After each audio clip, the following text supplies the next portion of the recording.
me just put this in because I keep on doing this at the wrong time. Okay. Okay, I'll take a breath. And this other laptop take is a deep breath, relax. Oh, Tep sis, how you doing? We're all good. Good. All right. I'm giving thanks to the Most High, the Ludamari, the creator of all things, creatures great and small. So this is creatures great and small. I give thanks for what the creator has given us, the air that we breathe, the earth that we stand upon, the water that we drink, the sunshine that it brings, even the rain. I'm not giving too much thanks for the snow, but because when I like the snow, but I give thanks for all things that the creator has actually given us. So the creator, I give thanks. I also give thanks to our ancestors who got taken away from the shores of our homes and dotted all around the world. I give thanks for their tenacity. I give thanks for their strength. I give thanks for all the things that they had to endure and even what they've seen and witnessed. And some said they don't want it and they took their own lives. Some lives got taken away. A lot of lives got taken away. And they still had the tenacity to carry on. And if it wasn't for them and their strength and for their willing to survive, we wouldn't be here now. So for those ancestors, I say thank you and ashe. Ashe. I also give thanks to our leaders, our heroes, our sheroes, that's in the past, that's helped to kick down doors, open pathways, let us know that we don't have to be subservient. We can stand up, we can rise up, we can fight for things that is not right. We can fight for our own rights and fight for what we need and what we want in our lives. And so my favorite, as everybody knows, is the Right Honourable Marcus Messiah Garvey. I mean, there is many, many, many others, too many for me to name. But for all those heroes, sheroes, names we know, names we don't know, and names that we never know, but they all did their part in helping to, as I said, kick down those doors and open those pathways for us and let us know that we can actually rise up. So for all those heroes and sheroes, I say thank you and ashe. Ashe. I also give thanks to my lineage. I give thanks to your lineage. I give thanks to the heads and shoulders of our ancestors, our good ancestors, are who we all stand upon. The ancestors that's there from us from the time we were born, right up until the time that we pass over to the ancestors. They're there with us, guiding us. Even though sometimes we think that we're on our own, we're not, they are there. So, and they're also there for us to ask for help, ask them to guide us, ask them for answers. So when we do ask our ancestors, that when they give us the answers be as clear as this water. And also let our mind be open so that we're able to receive the messages, receive the signs, because the message is going to come in all different ways, all different forms, from people, from pictures, from a line in a song, something that somebody says, something when you go outside and see, it's going to be a sign. So let our minds be open to the signs and the messages that our ancestors give us when we ask them for help and guidance. So for our good ancestors, whose heads and shoulders who we stand upon, who's made us the people who we are today, I say thank you and ashe. Ashe. And as I said, there's a few people who has passed. I'd like to say thank you for them. As I said, the latest one, or not one of the latest ones, but my son's father who passed, was it last week, Friday. I'll say thank you for his life and thank you for bringing my beautiful son into the world. That's given me 4 beautiful grandsons. So for Trevor Curry, I say thank you and ashe. Ashe. I also give thanks to my mother. If it wasn't for her, I wouldn't be the person who I am today. So I and Pinnock, I say thank you and ashe. And I also say thank you to my grandmother, Stefan Bailey, who I've never met, but I've told that she's been with me all along and with me now. So Stefan Bailey, I say thank you and Ashay. Ashay. Has anybody else got anything to say or say thank you to any of the ancestors? Well, I normally give thanks and appreciation to my grandmother on my father's side. Well, both my grandmothers actually, but my grandmother on my father's side, who actually raised me before I came to the UK. My granddad, her husband, and my mother's mum and dad, and aunts and uncles and cousins, brothers and sisters who've passed on to the other side, to the ancestors. I give thanks and appreciation for their love and guidance and yeah, love and guidance. Thank you.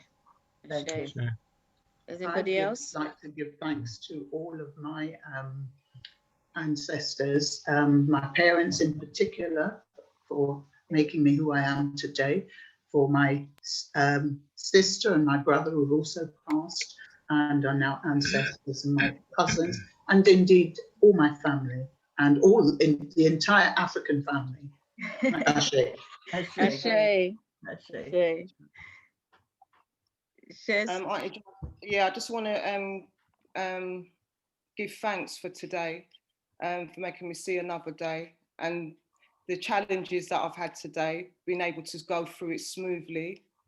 So I want to give thanks to that, definitely. Ashay.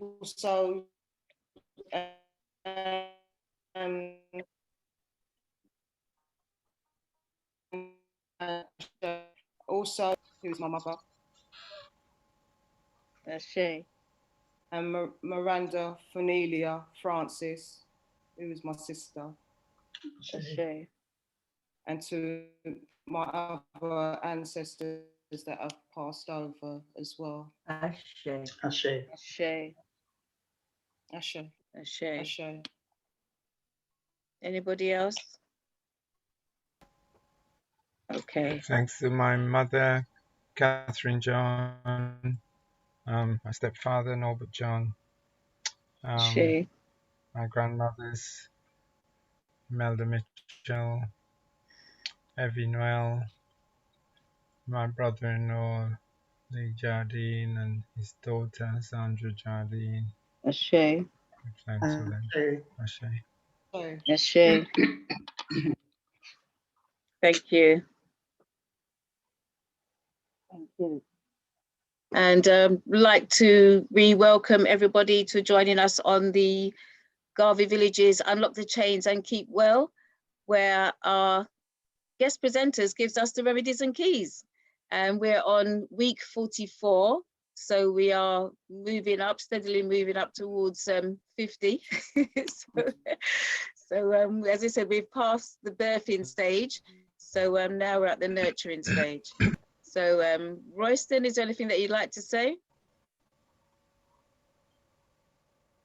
No, just welcome. All good. Thank you.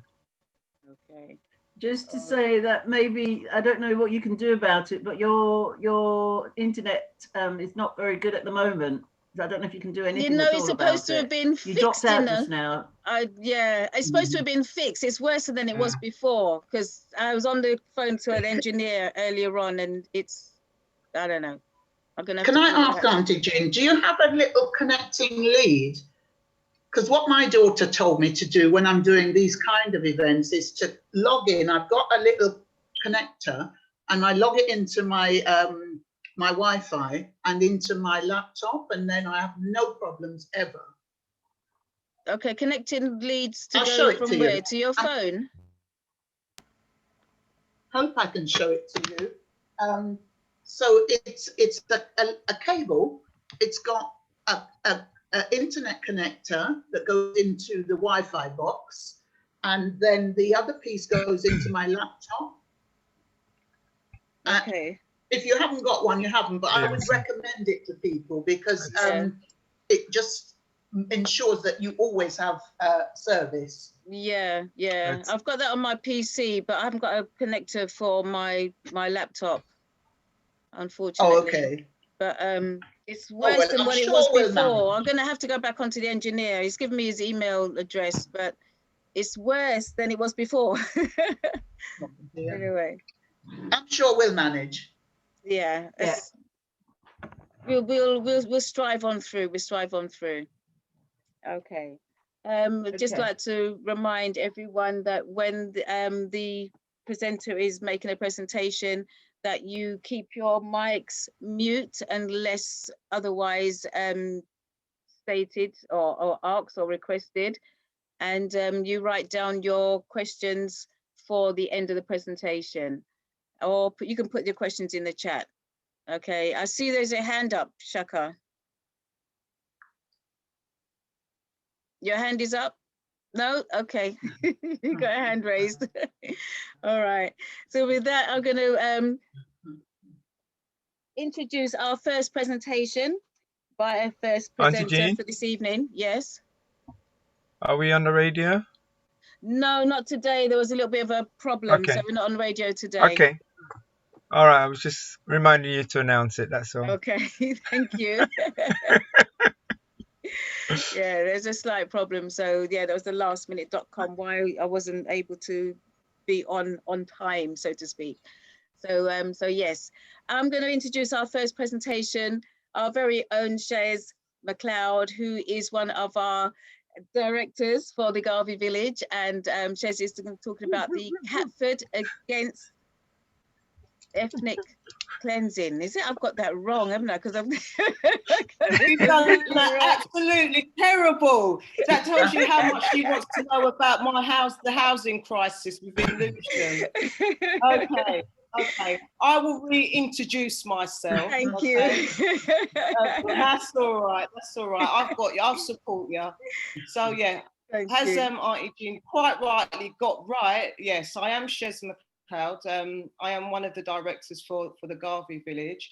But before I start, I'm just going to put something in the chat box. So if and it will give you some idea of what we do and so forth. Yeah. And I know Shaka, you might need to resend that whilst I'm doing a presentation. Okay. So yes, so I'm Cheryl. I'm Catford Against Social Cleansing, which is a housing campaign. So I am a housing campaigner. I've been doing that for the last like maybe three years. Yeah, it's 3 years. Thanks, Shaka. Yeah, I've been doing that for the last 3 years. This came about, which I'm going to show you in on my presentation. But yeah, I will get onto my presentation and I will show you. So that's a little introduction of what I am and what I am going to present to you today. It's about the housing crisis, which is upon, it's all around London, England, but I'm focusing on Lewisham and also Southwark as well. So I'm going to start to share my screen and to start the presentation.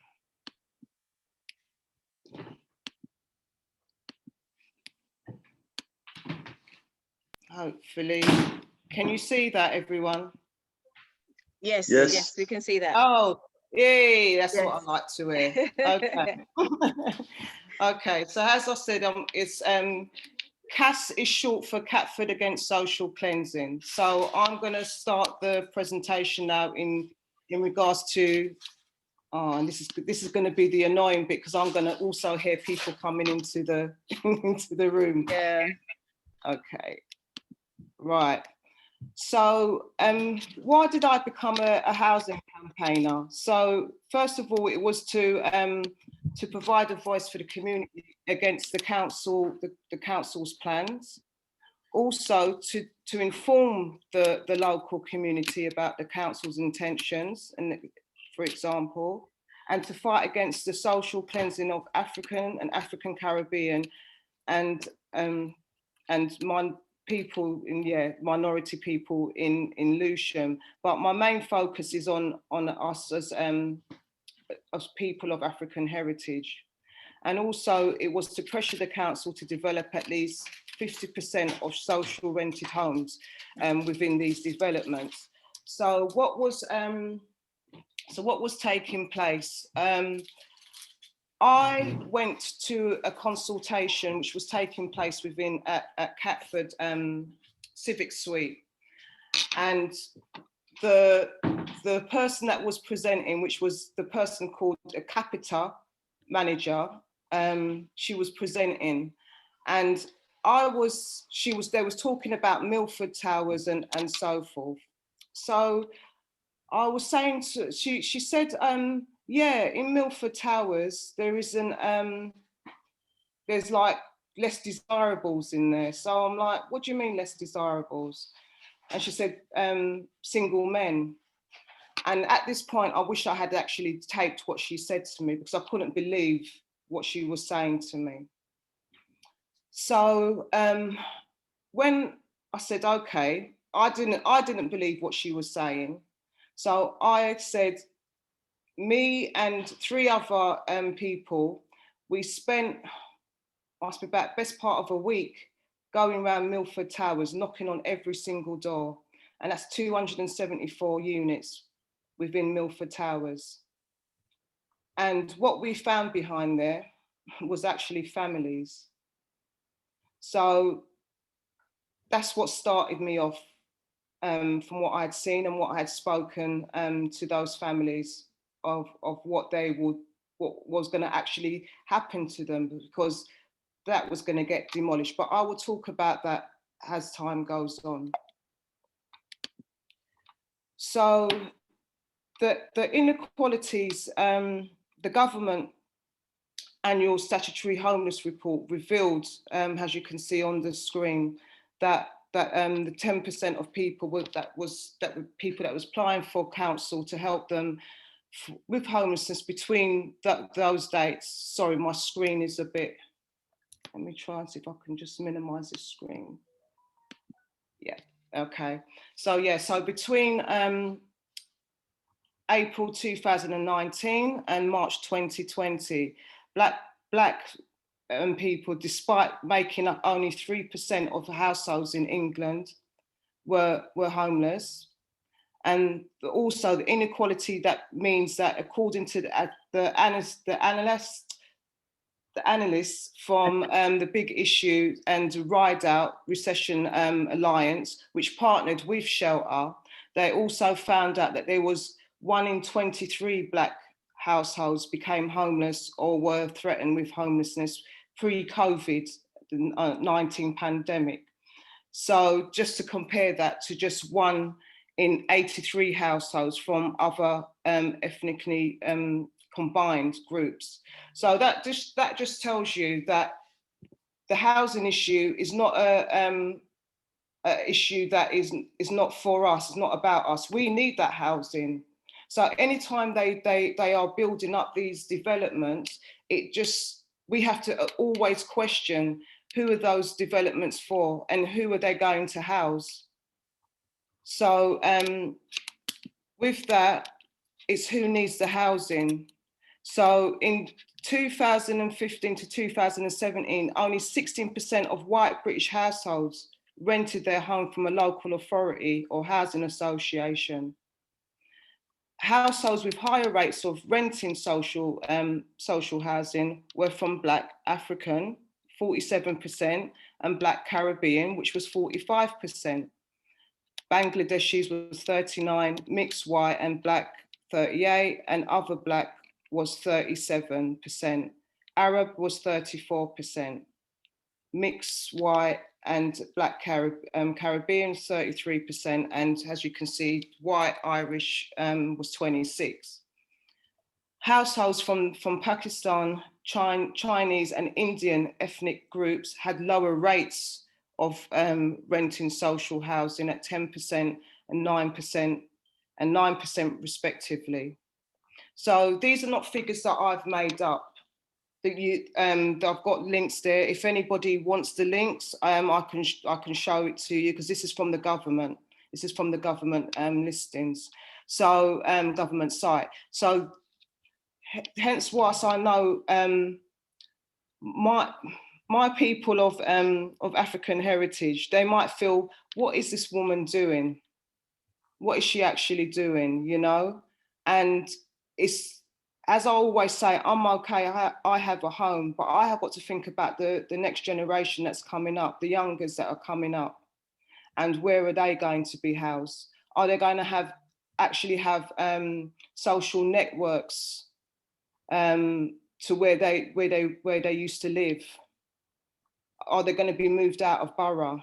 So these are the things what actually pushed me further to be doing this housing campaigning. So on this slide now, I'm going to stop sharing my screen, and I'm going to Shaka Anderson. He also works alongside me in Catford Against Social Cleansing, and he's definitely, do you know what I mean? He's been my left and my right foot. So I'm going to leave you to watch, to just watch this clip, and you might see some familiar faces in there as well. Thank you, Shaka. If everything happens in the next 15 to 20 years, people like myself, who are, I'm not poor, but I'm not got that much money, they're going to put up those yuppie, posh shops that they say. I'm not going to be able to go into those shops. I'm not going to be able to afford to live at the Elephant and Castle.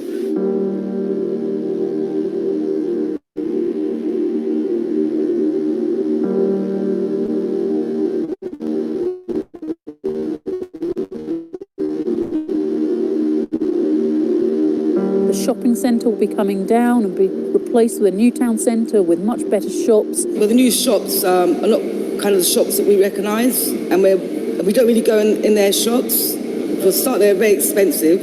It seems as if you're not wanted in there. You know, they don't exactly say it, but it's the looks you get, or and what are you doing here? Our ambition is actually to create not only a place of world city quality, but also a place where all the existing members of the community are at home and in peace with what we're trying to do, and actually feel that they are part of that world city place we're creating. The current form of the plans are not made for the local community, for the local traders. What we want is a redevelopment with the community inside the plans and not left out. Can you understand why people in those working class communities can feel like they've been driven out? No, because they've not been driven out. You know, the council is kicking us out, so we have to leave by the 4th. I lost a business here. This is my living. Is there anything that you would like to say to the community or the council? I would like to say, let's get on with it. Why is all this happening, do you think? Money, greed. Absolutely, money and greed, isn't it? Absolutely. And that was when that first took place. That was 20 years ago. Yeah. When that woman was discussing around the gentrification that was coming within Elephant and Castle. Yeah. So and then it went up to latter day, which was last year. So I'm going to start sharing my screen again.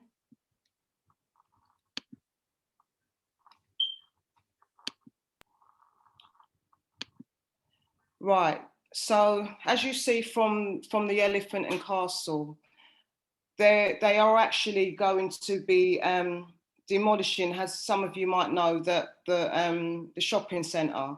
So that's where we was, Shaka and I, we was there on the last day of it actually being open to the public. And you, as you see, there wasn't offering. There's about 40 businesses, okay, that have always been in the Elephant and Castle, round by the bottom of the shopping centre, the stalls and so forth. They haven't been allocated anywhere. They're still waiting to be allocated. a position within the new development, which is going to be taking place, but also they have done developments at the back of Elephant and Castle tube station, which has been allocated to, I don't know if these traders were more submissive to the developers, I'm not sure, but they managed to get a pitch. So not everybody's got a pitch. And hence why you saw the clip there of the market trader saying that was his life, that was his business. And it's not only him, there's quite a few of them, as I said. So within the new development, within Elephant and Castle, which is going to be taking place, as you can see, the one elephant, so these are all the new trendy names that they've made up for the development, what's going to be taking place. And this is where you should actually, you should be shocked by what they're going to be offered. So, so the social rent for the one the elephant, you can see that there's none. So that means no kind of like social rent is like kind of a little bit more than council rent now. Okay, there's no intimate affordable. There is private tenures though, and that means that that's people that's actually bought their properties. So those ones will be cared for in this one development and one elephant. Also, you can see with the Haygate, it was 92. Look at the private tenure compared to the social rent. It's absolutely appalling. It's absolutely appalling what's being offered, knowing that the social rented people, so that's people that's on low incomes, who you know, just about maybe if they go into private rented sector, they will be literally scrapping for bones to try to pay their rent and also to have food, to put food on their table. And this is the same thing what's happened at the Haygate, the 360 Tower, the shopping centre campus by the centre and by the CASC, what's it called? University of Arts and something campus, which is opposite the road from the shopping centre. And then you've got 251, it's the same thing, and also the towers, Stratus Towers, the tenure is much higher, and there's no social rent again.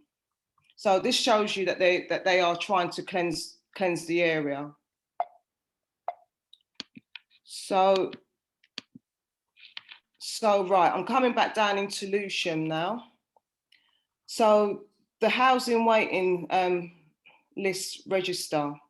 So the number of people in the housing waiting list for Lewisham Borough, and this is of last year, May, is 9,660. And that was, and I was able to gain this from, Shaka done a freedom of information request. And this is the information that we got back, because we wanted to know, with these new developments, how are they going to be allocating these families? Because we've got 8,042 families on the waiting list in Lewisham. It could go up by now, because this is going to be nearly a year old, these stats.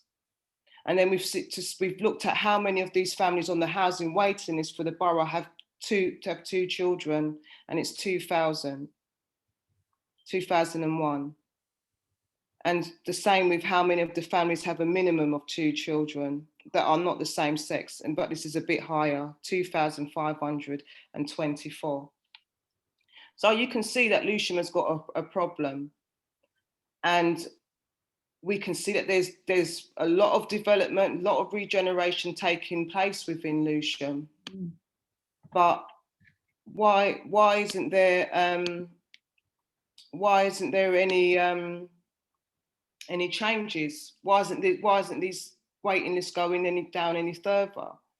So I'm gonna go down into Deptford now, and there was a council-owned land, had 69 council homes, and it was on Besson Street. And none of these have been replaced. The Besson Street plans and the privatisation and revenues from the public assets, like the redevelopment, will include a GP surgery and other facilities. But 2/3 of the properties will be market rents and 1/3 will be London living rent, joint income. You've got to be earning 60K to afford one of those. And remember, this is council land, this is assets, this is ours, this belongs to us. Yeah, but no, you've got to be earning, to get into that development, you have to have a joint income of 60K. So the rents will average 1K per month. And what's the average wage in Lewisham? Don't know. Well, it's 26,000. Yeah, so try and see if you can find that to get into that development. So your Mayor Egan in Lewisham, which is Damien Egan, in his manifesto pledge, he said he's not to sell strategic council land to private property developers. Yeah. So no, I'm going to fast forward. So with this, Lewisham Council have announced that their partner in the Besson Street development will be Granger PLC. They intend to build 250 new homes for rent on council land. 35% of the new homes will be for London living rent. London living rent is not social housing. The average rent across London under this scheme is about £1,000 per month. Furthermore, it is intended only as a short-term arrangement, supposedly to allow families the opportunity to save for a mortgage. How are you going to do that? How are you going to do that? And this is why it's all good. Yeah, we're saying social housing, but we want council housing. The reason why we want council housing is because you get lifelong tenures. Social housing, you don't get that. So this is what we've been advocating for, and they're not going to build council housing. In 2017, do you know how much houses they built within Lewisham? Council housing? No idea. One. The whole of the borough of Lewisham? Yeah, and guess whose portfolio that was in? Whose responsibility it wasn't that was Steve in? Bullock, was it? No, it was Damien Egan. No. Damien Egan. So Damien Egan, the housing within Lewisham to build it up, and all he can do was one. They felt ashamed when they brought it up in full council, because Shaka and I, we also attend the full council meetings at the Civic Suite when we was allowed to, before restrictions, I should say. So yeah. One. Yeah, one. And remember, these are the people that we're voting in. Well, not me anyway, but yourselves in terms of the Labour Party. So affordable versus social rent. The analysis of wages and rent show that the social renting housing delivery is the only long-term solution to London's housing emergency.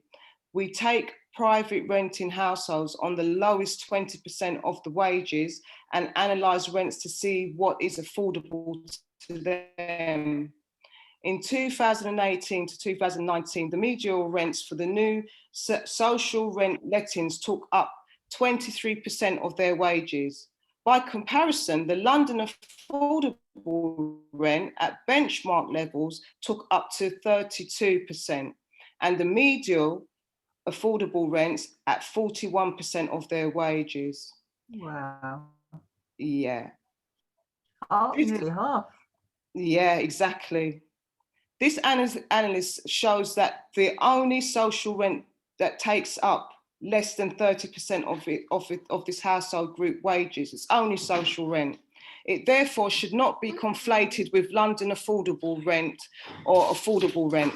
We need to prioritise social rent delivery to meet the affordability of the needs of the private renters, workers and homeless families at the sharpest end of the London housing emergency. So this is why I do what I do, and try to inform my community. And also, I don't know if I did say this before, Shaka and I, we also do a stall outside of Catford, under the black and white cat in Catford, by the Catford Town Centre. And also with my granddaughter as well. She's involved. She comes on the stall, and we've also do a joint stall with London Renters Union, because they're the renters and we're about housing, so it's the same. So before pre-lockdown, we was doing that once a fortnight down in Catford. Wow. Oops. So right, I think I've gone back, haven't I? Hold on. Yeah. So the rest of so not building council housing on council land. The rest of the homes will be at market value, market rents, far above what is affordable for local people. So this is in Besson Street. The scheme is not intended to house people on the waiting list. The council will be acting as a private landlord in partnership with Granger PLC. The council will be offering premium service to the residents, such as a 24/7 repair service. These services are not available to council tenants. So you see already they're doing a two-tier system. It's kind of like a pour door system. So we usually use the pour door system within the housing developments that they spring up upon us, where they will have one part just only for social rented, and then over the other leafy part you'll find the private owners. So, and that's what we will call a pour door. But we will also call this a pour door because I know, for example, like Achilles Street in New Cross, they have got so much repairs that's outstanding, and it's council, and it is going to be demolished. So they are actually trying to run that estate down. That's what they do. That's another one of their tricks. They run the estates down so that they say, "Oh, we can't. Don't you want to get something better?" And then once you say, "Yeah," that's it. They're gonna. You'd be lucky if you get a place on that development. So, and this is what's happening to Achilles Street at the moment. They've been fighting as well. They've been really been putting up a big fight. Also Tide Mill Gardens, this was the same. They was on the BBC and so forth in regards to what they was doing down at Tide Mill Gardens. And that's also in Deptford. So let's come back up now to Lewisham. Hey, we've all seen Lewisham Central, haven't we? We have. You're right. Mm-hmm. So the skyscrapers in Lewisham Gateway. Wow. It's by the DLR. Yeah. Wow. Yeah. And also, let me talk about it.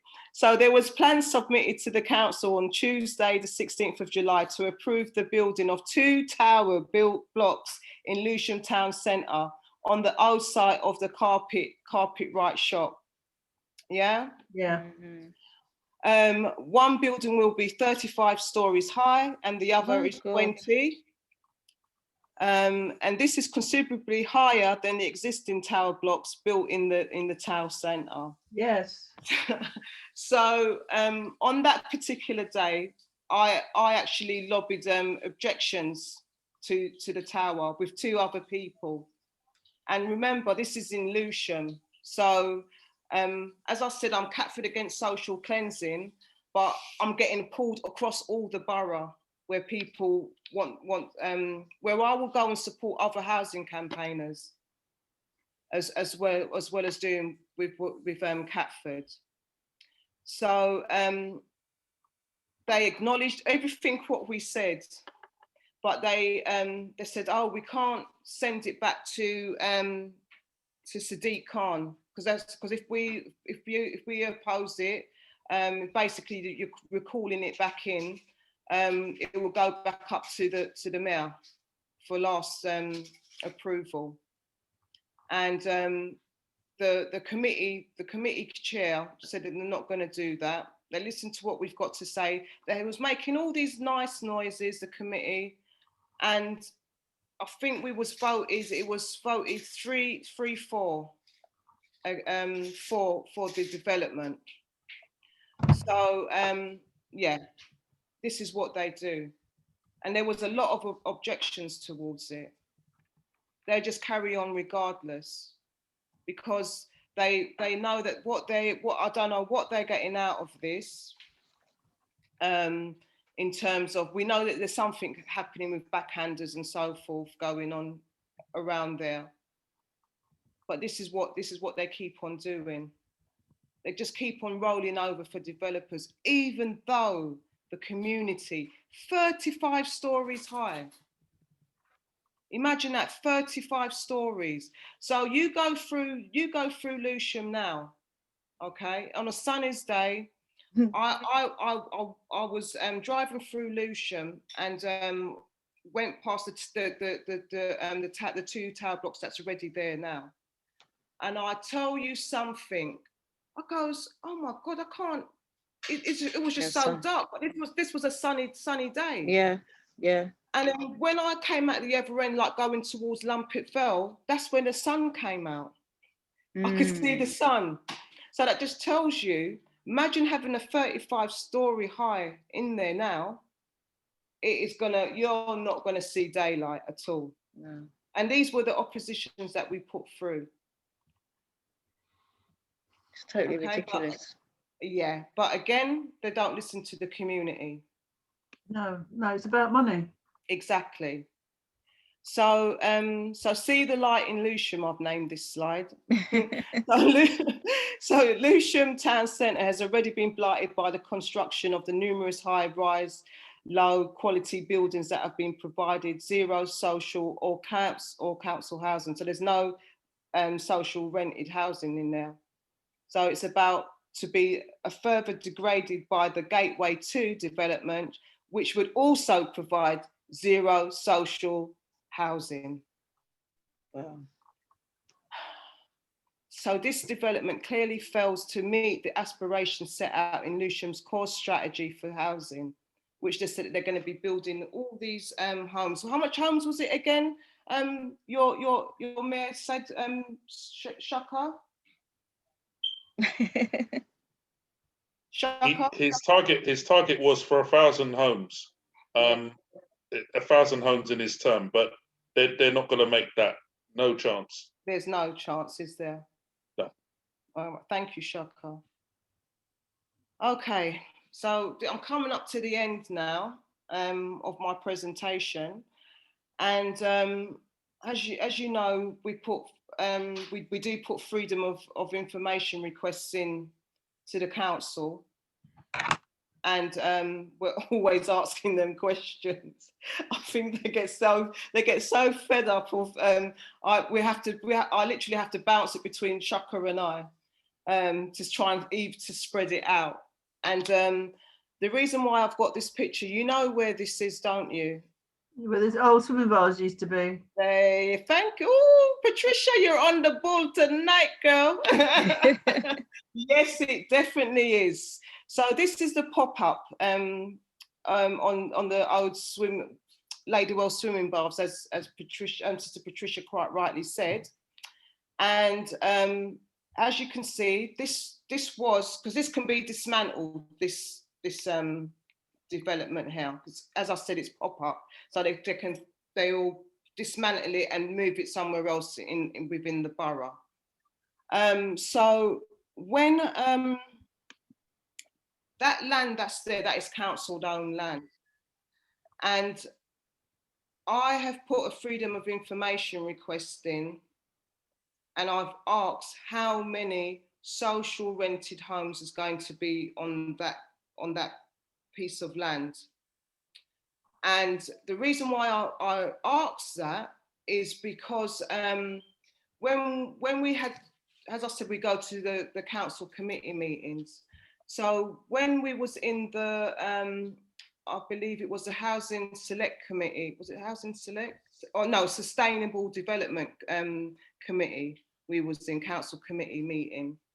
And they was talking about it, but they had another, there's a section within council meetings where you are barred from sitting in to listening to what they're going to be saying. So like maybe if they come to agenda item 6, they will say public and press are excluded from this part. So what I got to understand when we was excluded from that part, that they wasn't going to allocate no social rented housing, because I did get information from inside, okay? Because I do have, yeah, okay. So anyway, yeah, I won't say anymore. So anyway, I put in that freedom of information request, and that was in 2019. We are now in 2021, and they still haven't come back to me on it. So they know exactly I've caught them. They know that I've caught them. And this is what I keep on doing. So I just keep on making sure that, you know, even though we're through lockdown, this pandemic, because they're loving this at the moment. They are loving it because they're not having to see my face or Shaka's face or the rest of our campaign groups outside Civics Week protesting or having demos in regards to the blatant disregard for their residents within the Lucian Borough. And as I said, these are the people that are being kept in, because there's 53 Labour councillors, and we've got one mayor who is Labour, and we are the majority in this borough. It's 51% of us people of African heritage within this borough, and we're keeping these people in, and they are harming us. So we're literally keeping our oppressors in. I know I'm not saying that any other political party is going to be different, but what I'm saying, we need to have scrutiny within this borough. We can't have a one-party state. We need to have a mixture. I don't care if it's the Conservatives, if it's the Green Party, if it's the Lib Dems, but you know why I'm saying that is because they can do all of this and make all these plans behind closed doors at some occasions, yeah, because it is a one-party state. There's no scrutiny. And it's only people like myself and other housing campaigners that are offering this scrutiny, are asking these questions. So when you do when you see when it does come to election times, when they come knocking on your door, because they're going to be coming around soon, because of the London mayoral elections that is coming, you need to ask them what they can, in May. What are they actually going to do for you? What is he going to do for you? What is Sadiq Khan going to do for you? Because he surely hasn't done anything for this borough that has been worthwhile. And I'm going to just expand on what I say about Sadiq Khan. So I'll come to the end of my presentation. So as I said, social rented homes. Catford Against Social Cleansing says you cannot solve a homelessness crisis without homes. No, can't. Okay, and yeah, and there we go. Well, thank you so much. That's fine. Yeah. That's all right. Thank you so much. I'm sorry, Jean. Thank you. No, it's fine. It's fine. Carry on. I'm going to say such in depth as well. I mean, we don't even know what's really going on. Yes. You know, as you said, the high-rise blocks that are putting up. Sorry, Auntie Jean. I just needed to expand more on Sadiq Khan. Yeah. Okay, please. All right. Because I'm also a housing campaigner, I seem to be, I get pulled into all different little things. So the last thing I got pulled into was the Calabash Centre, which was a centre that was designated for African and African Caribbean people only. And we campaigned. We even turned up at their conference. Sadiq Khan was there, Len Duval was there, all the big hitters were there. Okay, they wasn't expecting us. Auntie Jean was there, Royston was there. And I'll tell you something, we turned up, they were shocked. And Shaka was there, obviously. We turned up and they were shocked to see so many of us come and gate crash their conference, which was taking place, the cheek of them, within the Calabash Centre. Yeah. I wrote to Sadiq Khan, tried to lobby him, said this place is cultural sensitive. There was a reason why we had this centre.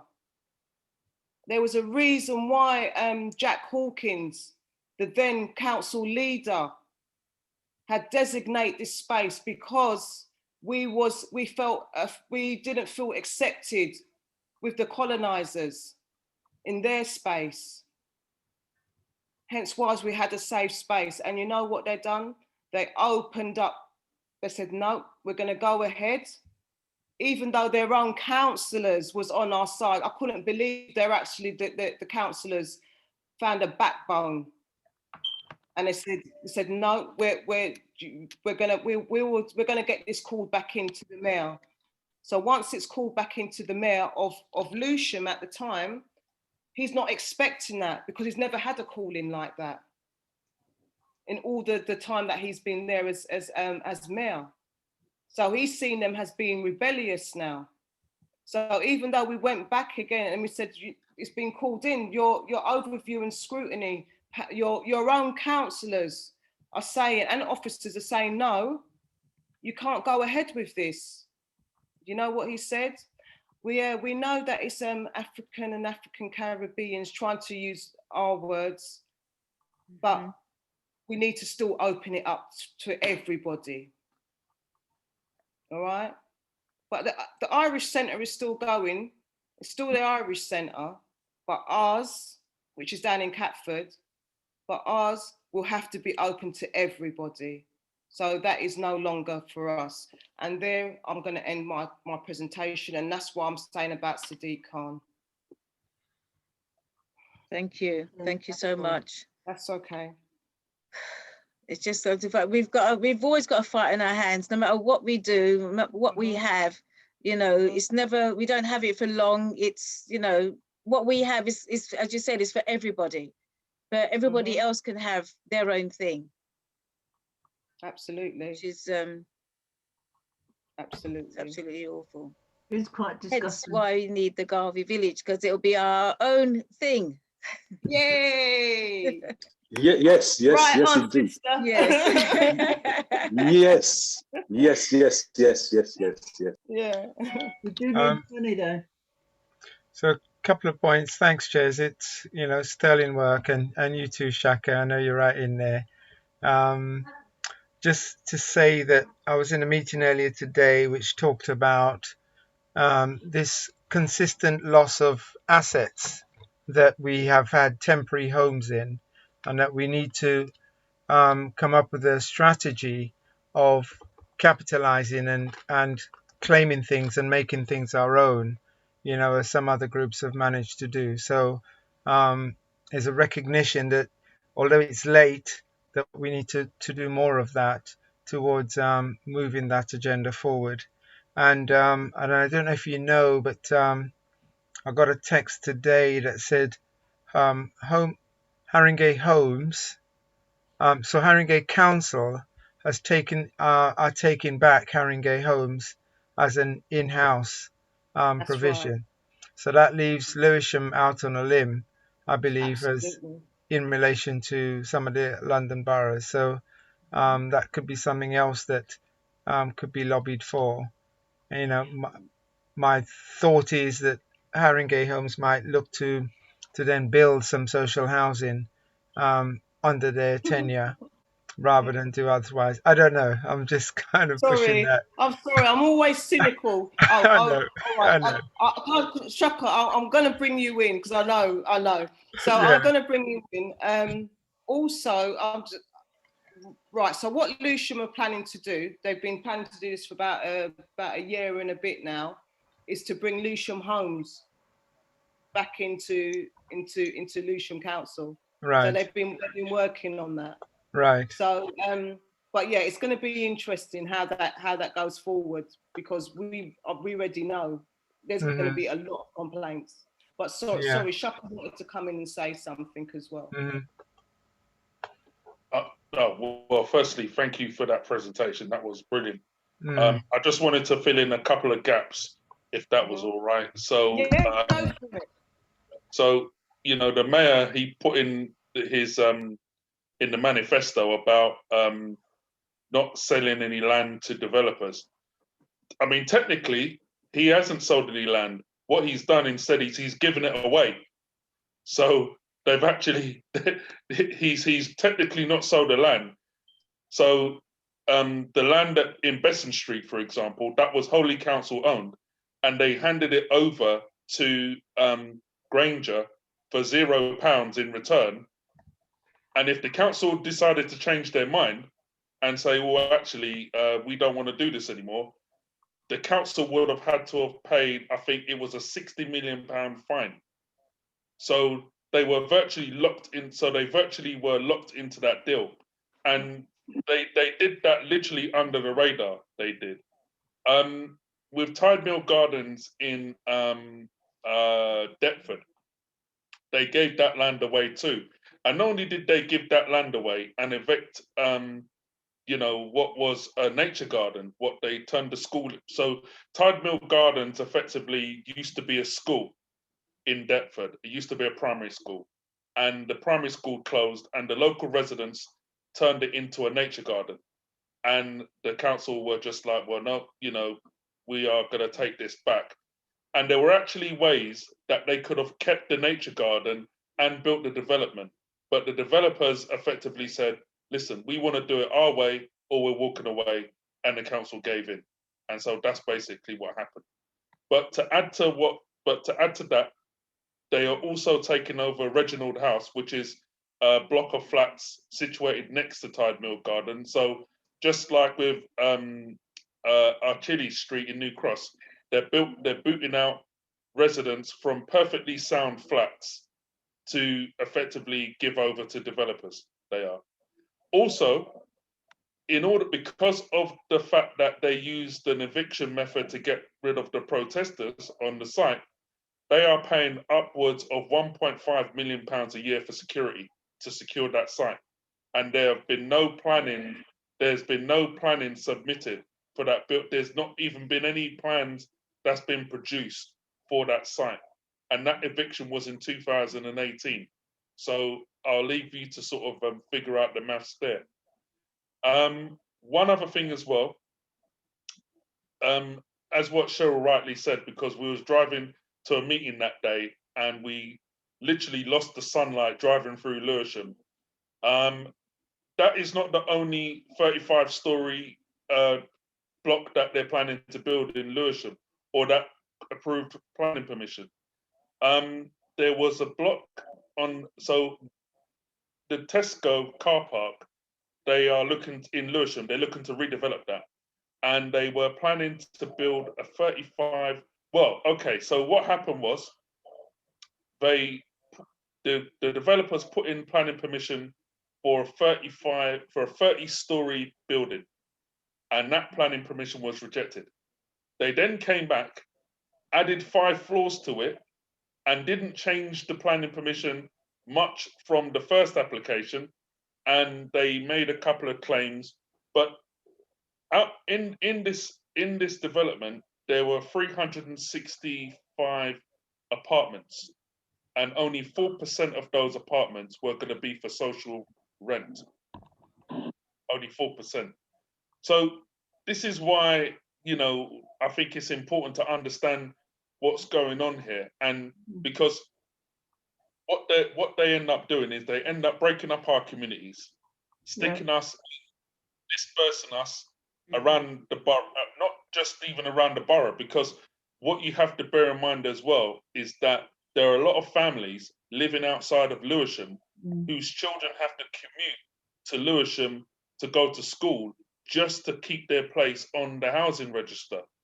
And so that puts a lot of strain on those families. And it's actually deliberate policy from the council for them to encourage those families to apply for schools locally in those. So for example, if you're in Epping, they would encourage you to apply for schools in that borough. And that is a deliberate strategy from the council. So I think, and obviously it's a lot of our families, you know, of African descent that are in that situation. So I think it's really, really important to understand the seriousness of this crisis. And just one final thing, and you know, because I've taken up a bit of time. So with the campaign that we do, you know, it's become revealed that the council are trying to encourage high density buildings in Catford between 17 and 20 floors.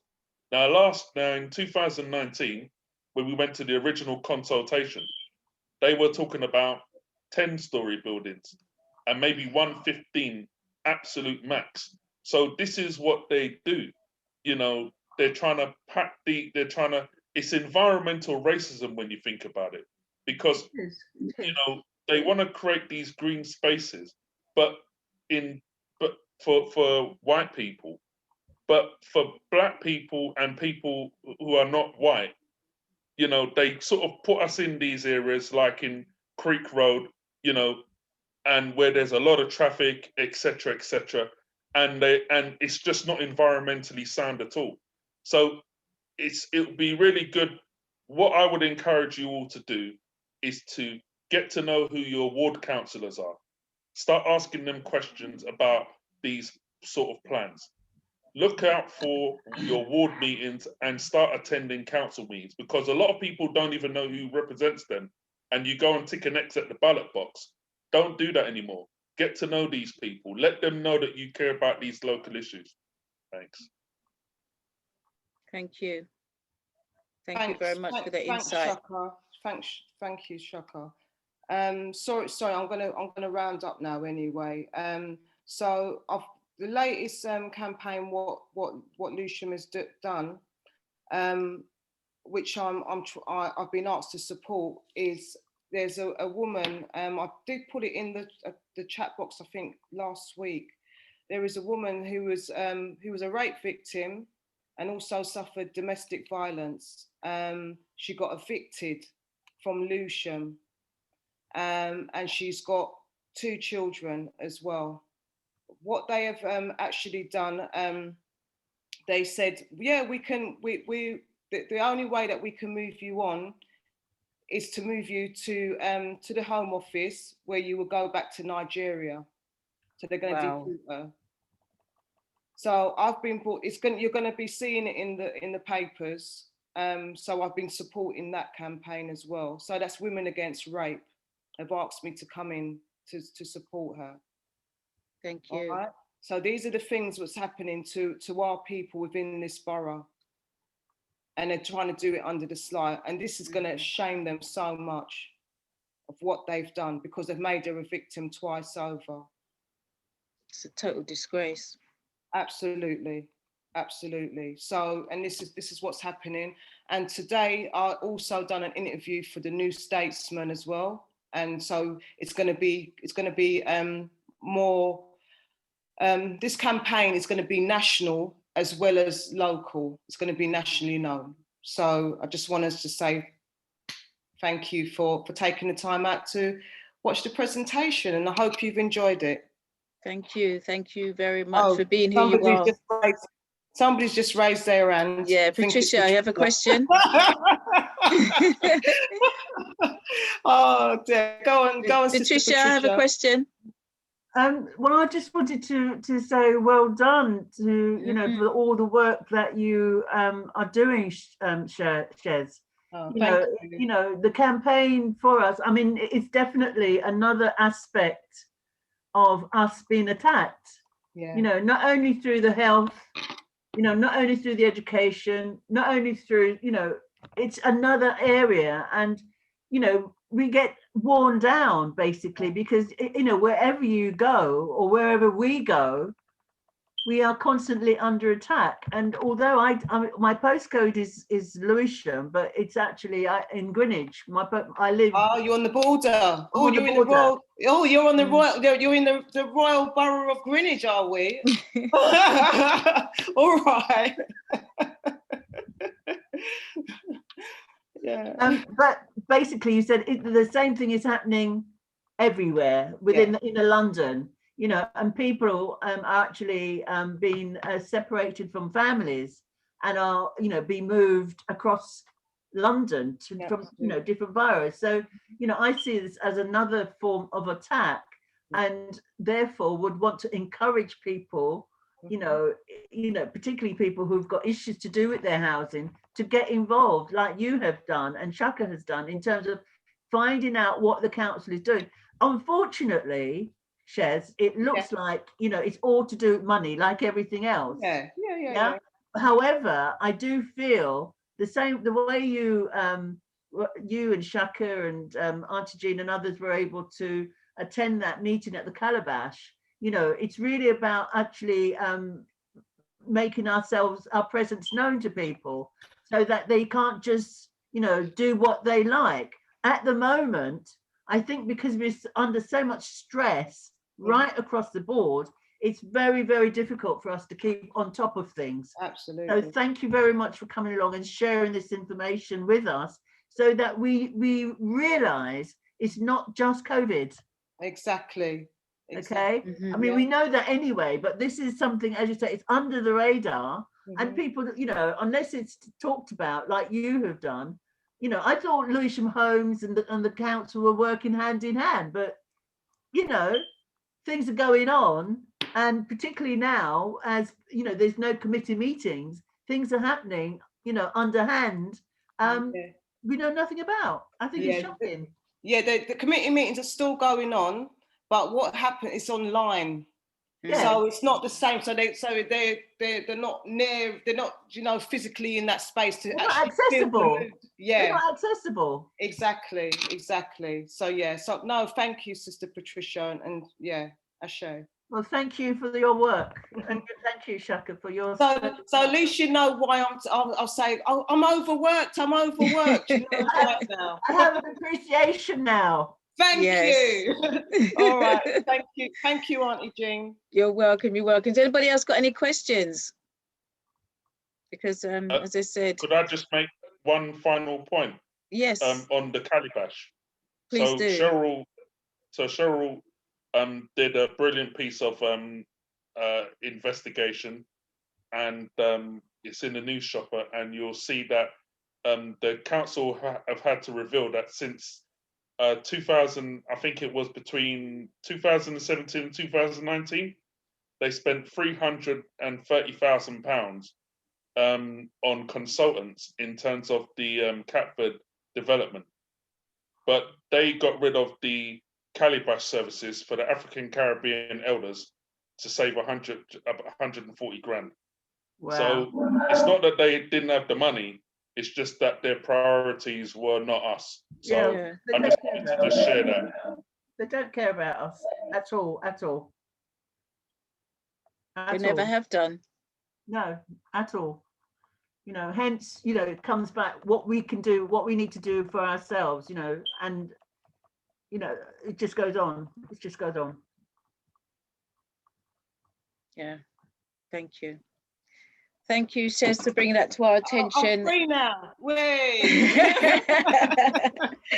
And yeah, you're only free for the moment because you've got to come back and give us updates of how things are progressing and what we as a community can do to help you if you need any other assistance. I know that you needed sort of like bodies on the ground when you know, they had meetings, you know, and all of that. But if you could let us know when there's meetings, even if it's on Zoom, we can, you know, we can join in if they allow us in. But actually hear what's going on. Okay. So and you don't have to be in the borough of Lewisham either. Yeah, exactly. No, they don't. Yeah, we just need to sit, let them show that you know what, it's not just one or two. It's not just this woman that's going around Lewisham giving them hell. Do you know what I mean? There's more of us. Yeah. Yeah. Thank you again. Thank you. All right. So we're looking for the updates, and next time they have their meetings, please let us know. All right. Keep us in the loop. And also like to say that we're pleased to know that we are back online. So we're back with Black Culture Radio, managed to sort out the technical hitches. And yes, we're zooming live on Black Culture Radio, which is all the W's, blackcultureradio.com. So welcome to all those on Black Culture Radio land, and welcome to those who's on Facebook. And we are going to move on with a big, big thank you to both Shaka and Sister Chez Mcleod. Thank you for all your works. So going to move on to our next presentation. We have our very own sister. We have Queen Nzingha, and she's going to be talking about, or letting us know about, giving us an introduction, should I say, get it right, girl. Yeah, giving us an introduction on the Garveyites women. So Queen Nzingha, please welcome to the Garvey village. The screen is now yours.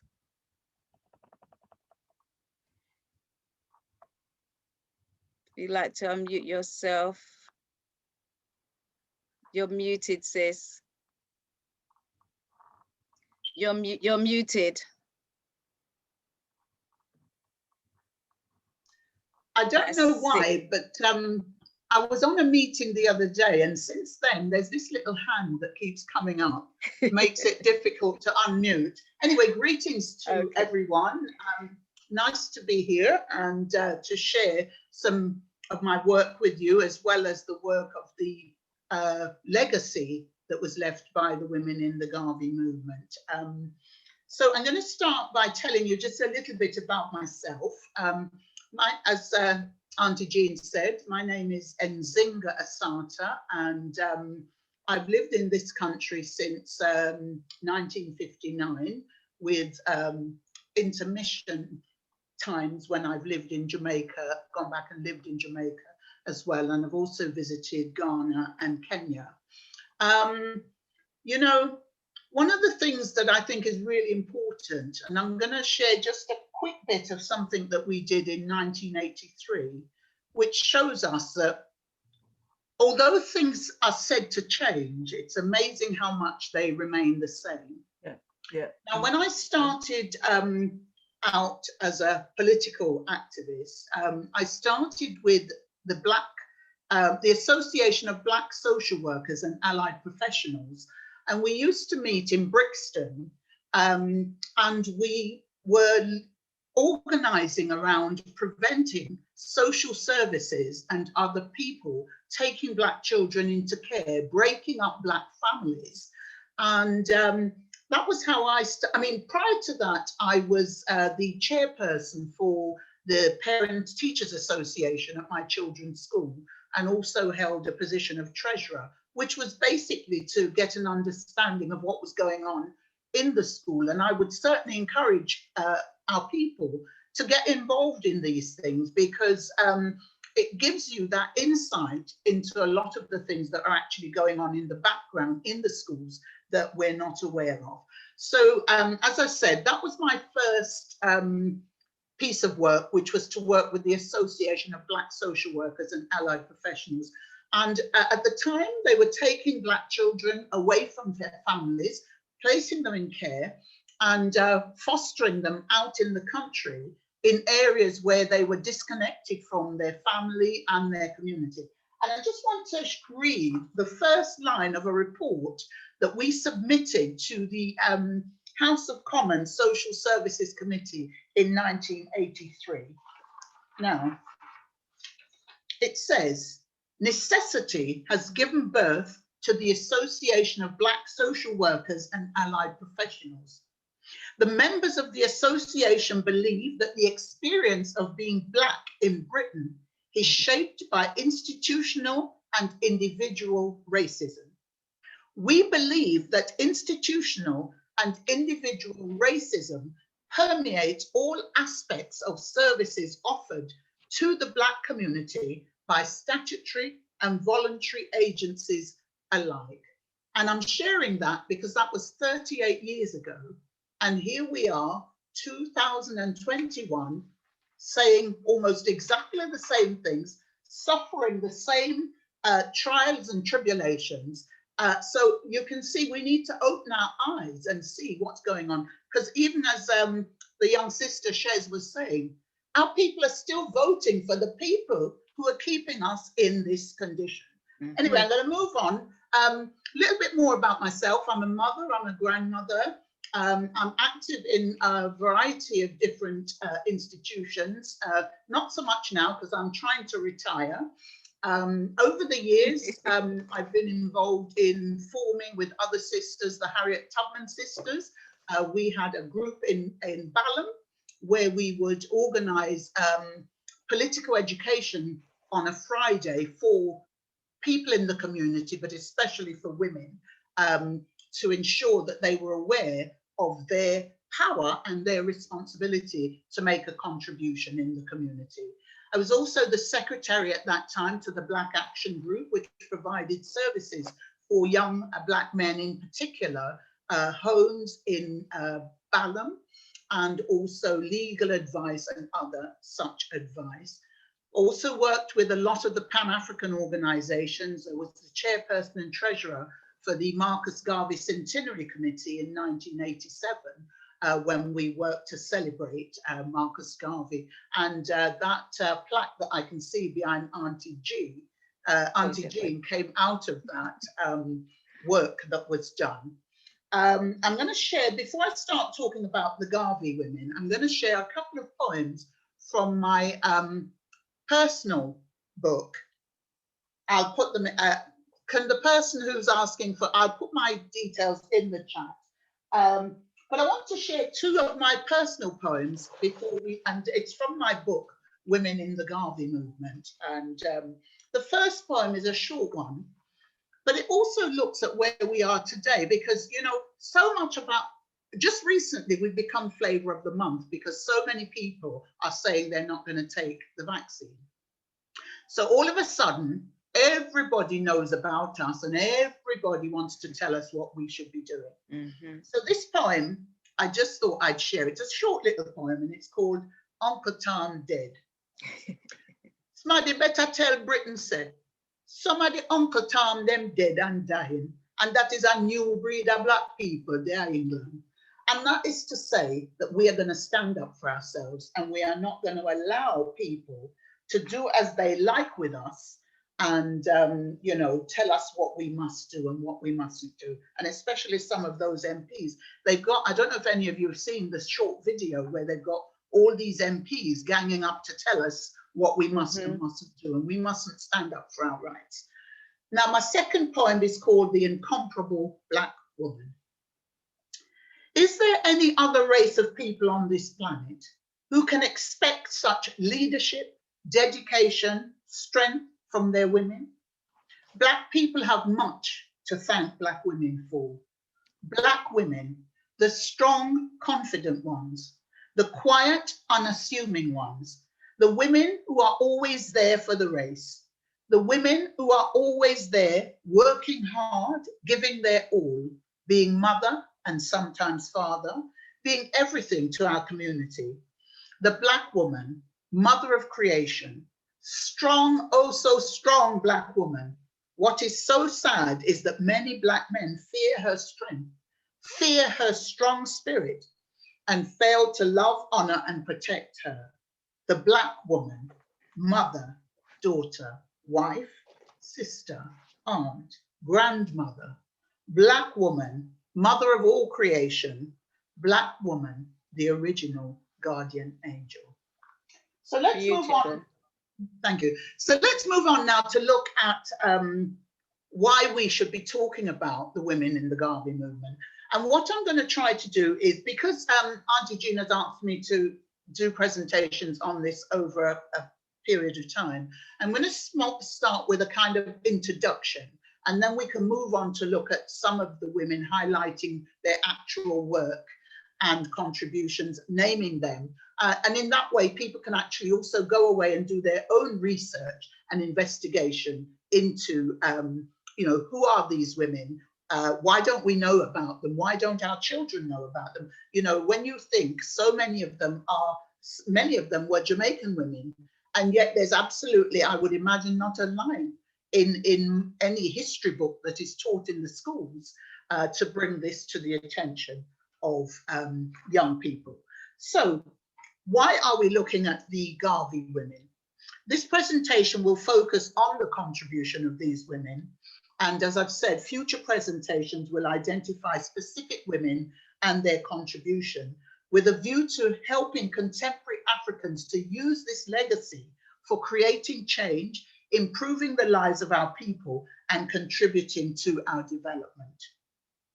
I want to ask people just a couple of questions to see how much you actually know about the women in the Garvey movement. And if you could raise your hand, and I will identify the person who is to answer. So the first question, can anyone give a rough idea of the number of female members of the Universal Negro Improvement Association and African Communities League in its heyday? Doesn't have to be exact, roughly. Don't know. Don't know. Any hands? Don't know. 400. Royston has got his hand up. Royston. It's muted. Was it 30,000? No. The organisation at its height had a membership of over 6 million.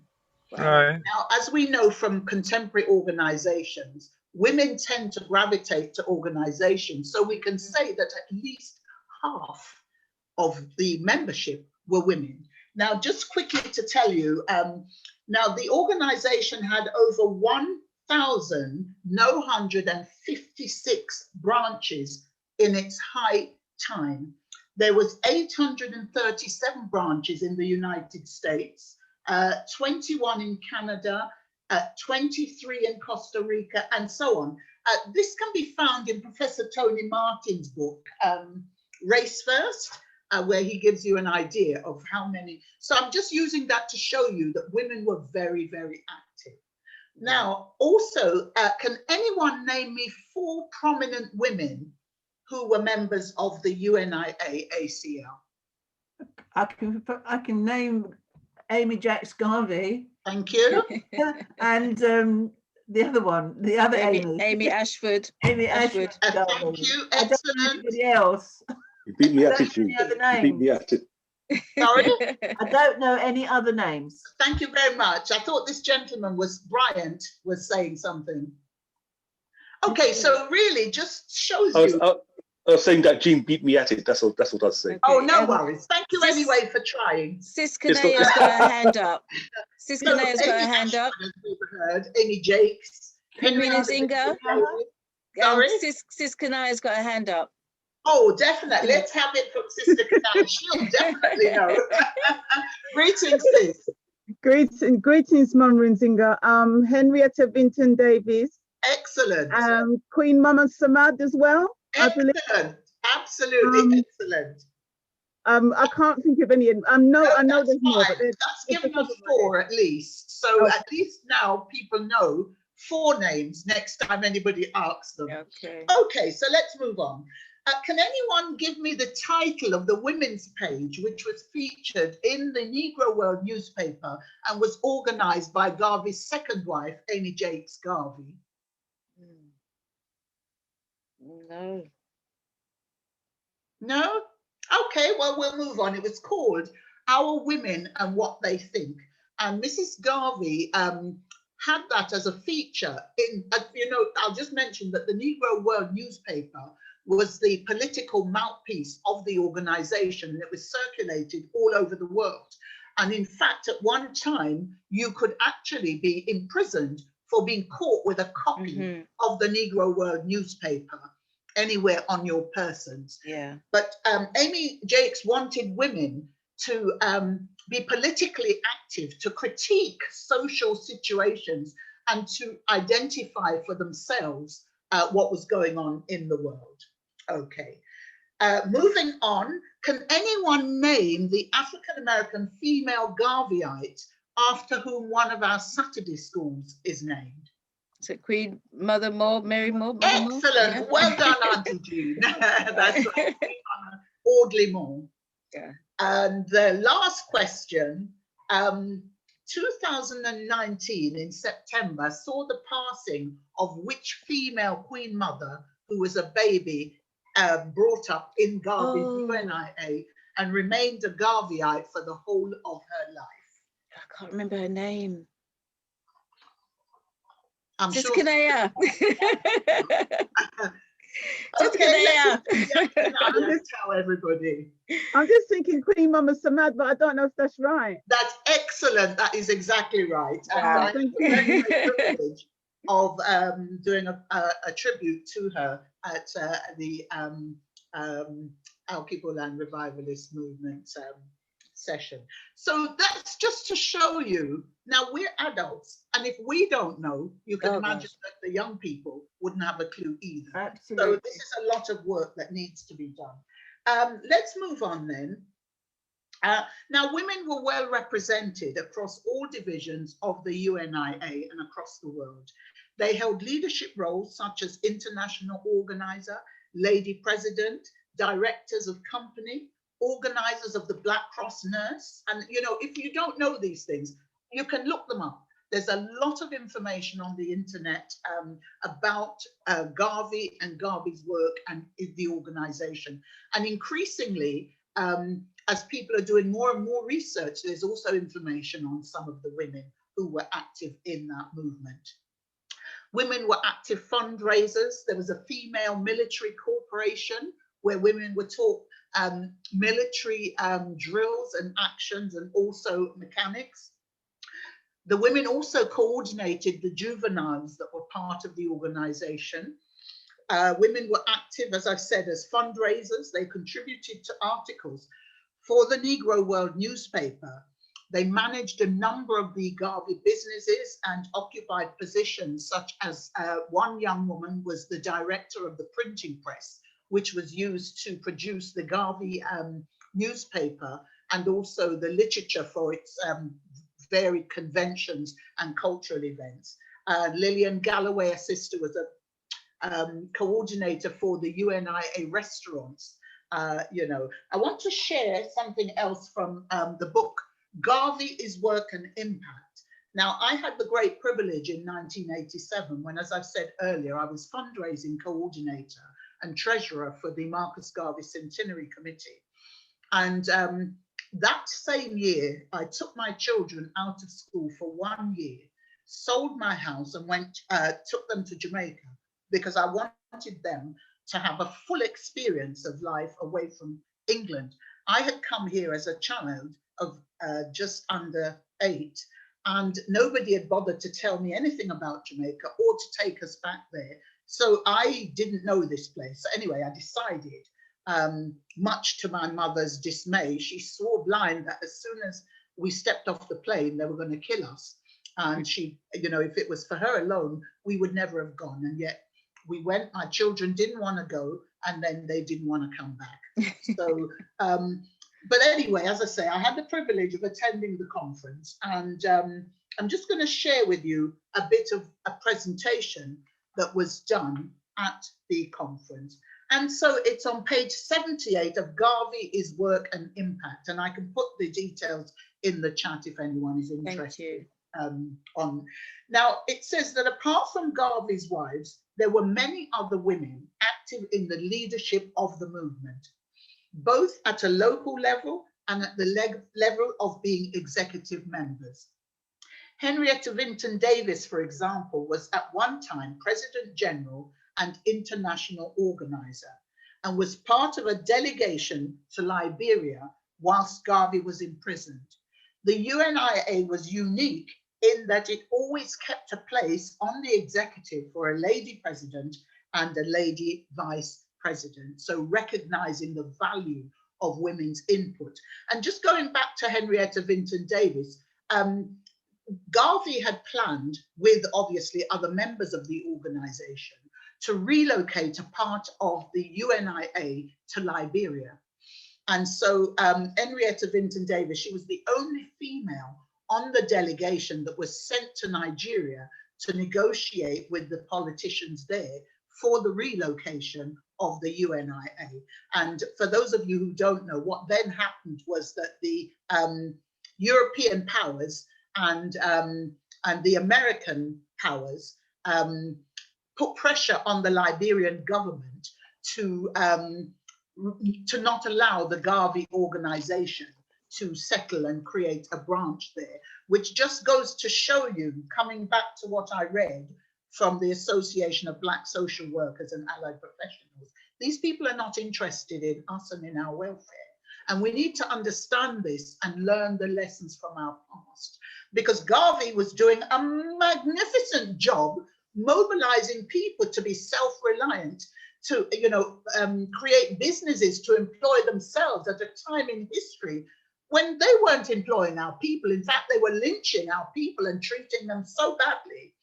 You would think that they would be praising Garvey and giving much support, yet they stitched him up internationally and destroyed so much of what people worked so hard to build. Let's move on anyway, because otherwise the time will go and we won't have time for discussion. In addition to women's involvement in the leadership, large numbers of women participated in all of the activities of the organization. The UNIA placed far more emphasis on women organizing in their own groupings than any other nationalist organization at the time. The Black Cross nurses carried out social work activities and assisted with healthcare in the communities. There was also a Girl Guide grouping and the Motor Corps, which I've already mentioned, where women were given military training.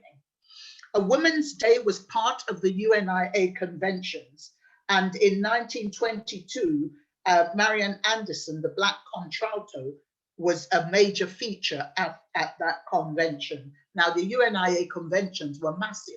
In 1920, at Madison Square Garden, there was over 22,000 in attendance at that Garvey conference, and women played an active role in it.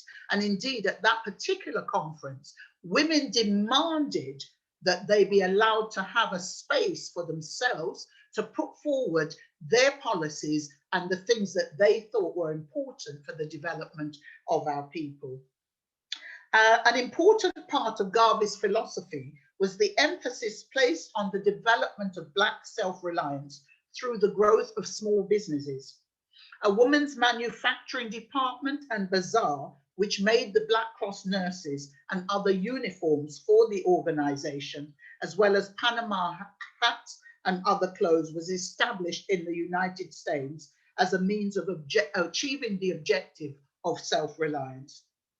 In reality, Garveyite women participated and led a movement which drew women out of the home and immersed them in public life. It created in practice the image of a woman as an intellectual person, a policymaker, a manager, an activist, and it also created an image of women as someone who had the right to demand and depend on her own organizational grouping and leadership. So that's a good piece of what I wanted to share with you. I want to move on now to look at some of the activities that were actually ongoing for some of the champion women. And I want to share with you something from a lady called Adina Spencer. Now, she was one of the lady presidents in Kingston. When Garvey was deported in 1927 back to Jamaica, they didn't just all fall down and let the movement die. When Garvey got home, they set up a number of UNIA branches across Jamaica and had many concerts and fundraising activities, etc. And this particular woman, Adina Spencer, she was part of the trade union movement that was rising at the time. She championed the cause of poorer people in Jamaica. But she also, one of the things that I like about her work is she was a great letter writer and also a great organizer, helping with strikes. In the 1930s, there was a massive depression and food and employment was scarce. And she helped to organize strikes with the men in Jamaica and championed the government and challenged them to provide, you know, better facilities for people in particular. So let me find an essay. Now, there's a little booklet that I actually acquired from the University of the West Indies. It's from their Department of History. And there's a compilation called Voices of Jamaican Women. And a sister called Lynette Vassell compiled the different contributions that were made by a number of women, but she also highlighted the work of several of the women who had been part of the Garvey movement, women such as Una Marston, Amy Bailey, Adina Spencer, etc. And I'll speak more about them as we present at some of the other sessions. But I want to share this because what I want to show is how these women, they were active, they were challenging, they wanted change, and they were willing to stand up and be part of that organ to create that change. They didn't just sit down in their house complaining and saying, oh, this is happening, that's... No, they were out there taking the fight to the government, writing in newspapers, etc. So this particular letter she wrote to a paper called The Plain Talk, which was a Garvey paper. On the 24th of August, 1935, it was featured. And what is so interesting is so much of what was happening then is still happening today. So we have a lot of work to do.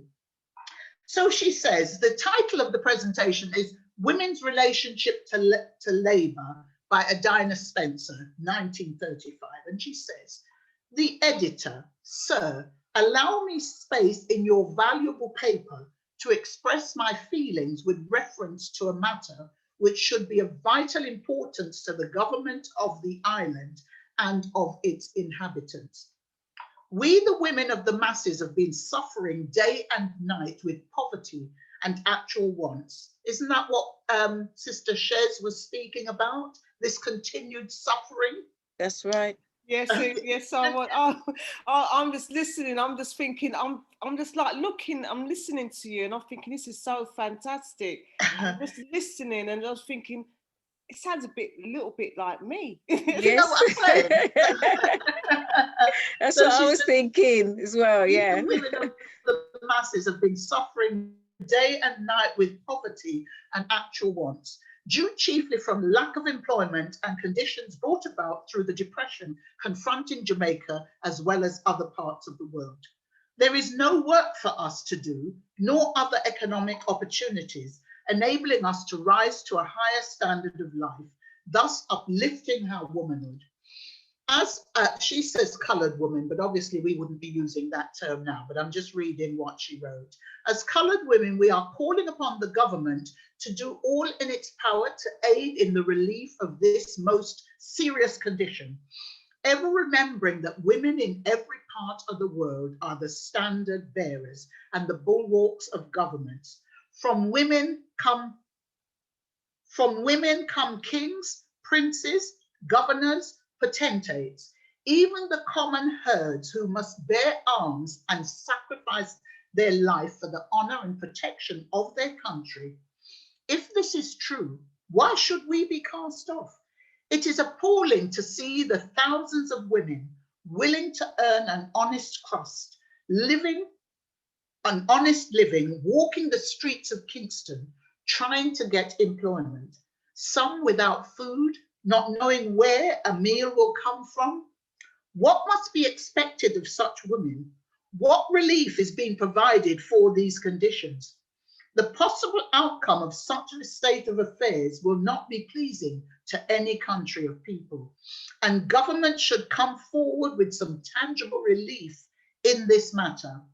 There is not a civilized country in the world that does not hold in high esteem womanhood, and it is high time that Jamaica take deep thought and consideration of her woman, irrespective of their color or station in life.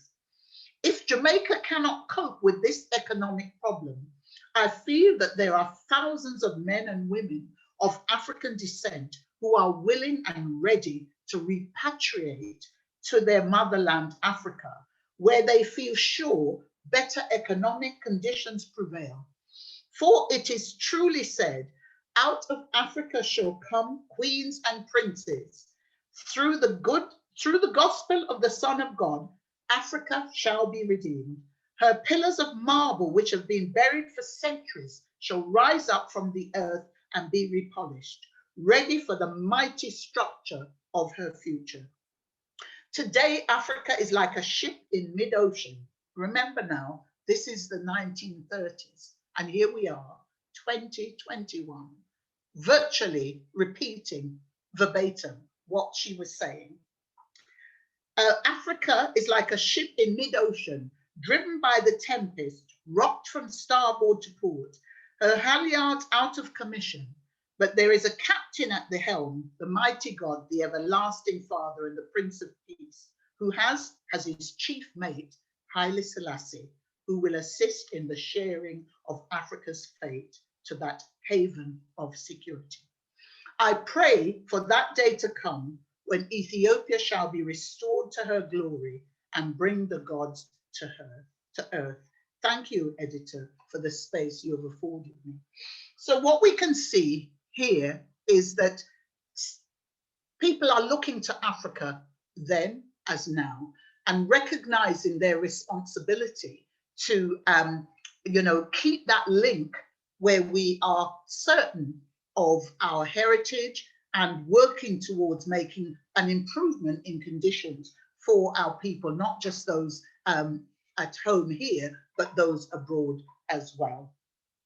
So the other part that I want to share with you is just a little bit more about Adina Spencer, that particular Garveyite that I spoke of.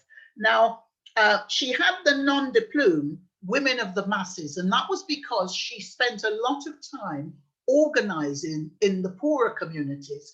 She didn't just sit back and say, well, I'm all right, so I'm just going to look out for myself. She was fighting to create something better for all our people, and obviously to help build the UNIA-ACL. Yes, so she was a frequent contributor to the Garvey paper. She was an outspoken critic of female employment. She was actively involved, as I said, in the strikes in 1938 and was active in the labor movement. And she always spoke about the exploitation of women and championed that cause. And she supported male strikers in that period by providing food and fundraising to assist them at that time.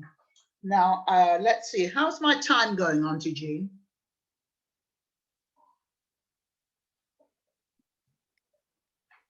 Oh, she's not there. I'm going to continue. Sorry, Sister Nzingha. Yes. How are you spelling Adina Spencer's name? A-D-I-N-A. A-D-I-N-A, yeah. S-P-E-N-C-E-R. Yeah, it's not. I can't get it. It's not coming up. Okay. There may not, I'll be honest with you, as I've said, there's only some of the women that when you go online, there is information. I've only got a small amount of information on her. And even when I went to the National Library in Jamaica to get information on women who were in the Garvey movement, there's very little. Even Amy Ashwood and Amy Jakes, who were big time political activists on an international scale, there was just a few pages. So wow. So there's a lot of work still to be done, because when you think of an organization that had a female membership of over 3 million, obviously that was international. I mean, I've done a poster where I've identified a small number of women and outlined what their contribution was, which, as I've said, as we go on with the presentation, I'll share that information with everyone. But you can also look up, you can look up at this time, certainly there's lots of information on Amy Ashwood Garvey, Amy Jakes Garvey. There's information on Henrietta Vinton Davis. There's some information on Miami Demeanor. She was a sister who was a staunch international organizer, building the, helping to build the Garvey movement. And there's quite a bit about her and her heritage. And I won't tell you about any more of them because you won't come. Yeah, okay. Sorry to interrupt you. I'm just captivated by Diane, because that's exactly what I do now. Sorry, you do? That's exactly what I am. I am a trade unionist. Oh, excellent! Excellent. And I am an organizer, and I do strikes as well. Excellent. So that's what I'm saying. This woman's too identical. I was working, I used to be the secretary for the Unite health visitors, because I'm a retired health visitor. I used to be the secretary at London Region for so okay, so wow. Sorry. No, that's fine. I'm going to stop shortly so that there can be time for people to ask questions. And sorry, what is this? Is that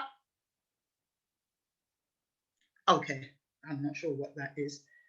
So let's move on. So really what I'm wanting us to look at is the fact that these women, many of them were young women. I mean, Amy Jakes Garvey, when she married Garvey, she was just 27. And Garvey was promptly arrested and charged and locked up and charged for mail fraud. And she led a massive campaign speaking internationally across the United States and other places to raise funds for Garvey's legal defense. She talks in her book, Garvey and Garveyism, about how she used to have to travel from where she lived to the Tombs prison in Atlanta, which was a long journey. And at that time, they were lynching men and women. And she used to travel with a little blanket over her and have her gun underneath the blanket for her protection. So, you know, these were young people. So what I'm really wanting us to understand is that we have a responsibility, all of us collectively, to be doing some work and to be contributing to advancing our people's development, contributing to making change for our people. We can't rely on Labour, Conservatives, the Green Party, the Liberal Democrats. I'm not saying we mustn't form alliances where we think we need help, but the help must come from what we feel we need, not people imposing what they think we should get on us. So we really need to mobilize for Black power, in my opinion, because as Frederick Douglass says, power concedes nothing without demand. It never did and it never will. And he says, show me the oppression which a people will continue to suffer, and I will show you just how much those who oppress them will continue until they resist with blows or other means. So, you know, Frederick Douglass was the last century, so they knew what was going on, and we need to know what's going on, and we need to wake up.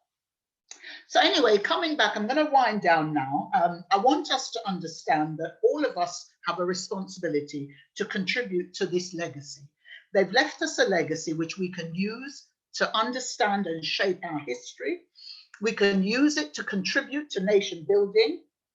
We can use it as a framework for creating change, and we should be examining not just the positive aspects of their work, but we need to look at what, if any, lessons can be learned from any errors and any failures. So I'm going to stop there and save some presentation for future events.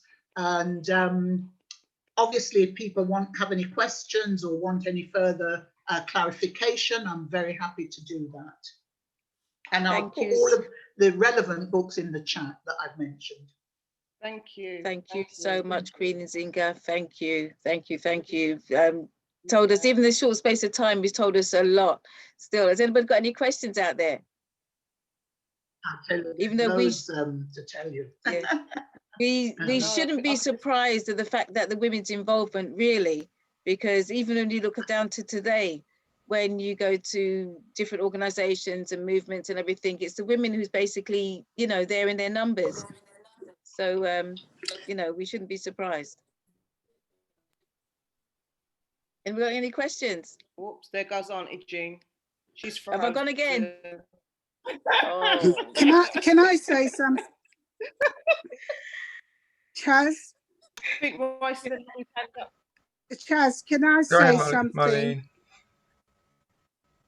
I'm sorry I missed your presentation, Chaz. I came in towards the end and it sounded interesting.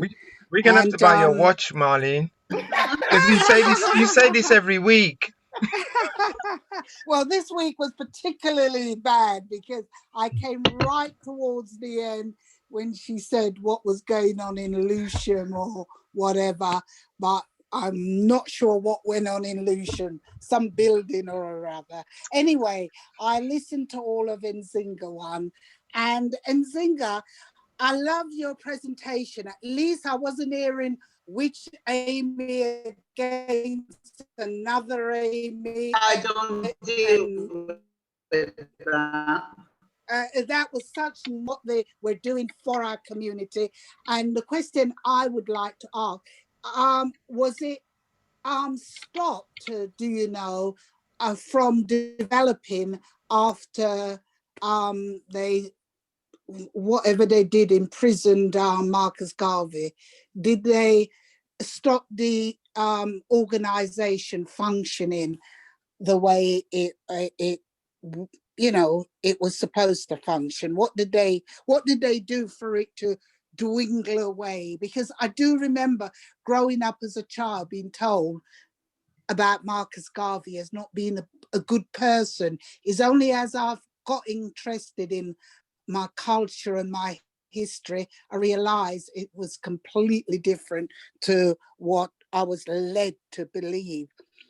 So, yeah, so I just wondered if anybody had tried to take the baton up and continued it and they were stopped, which I'm sure they were.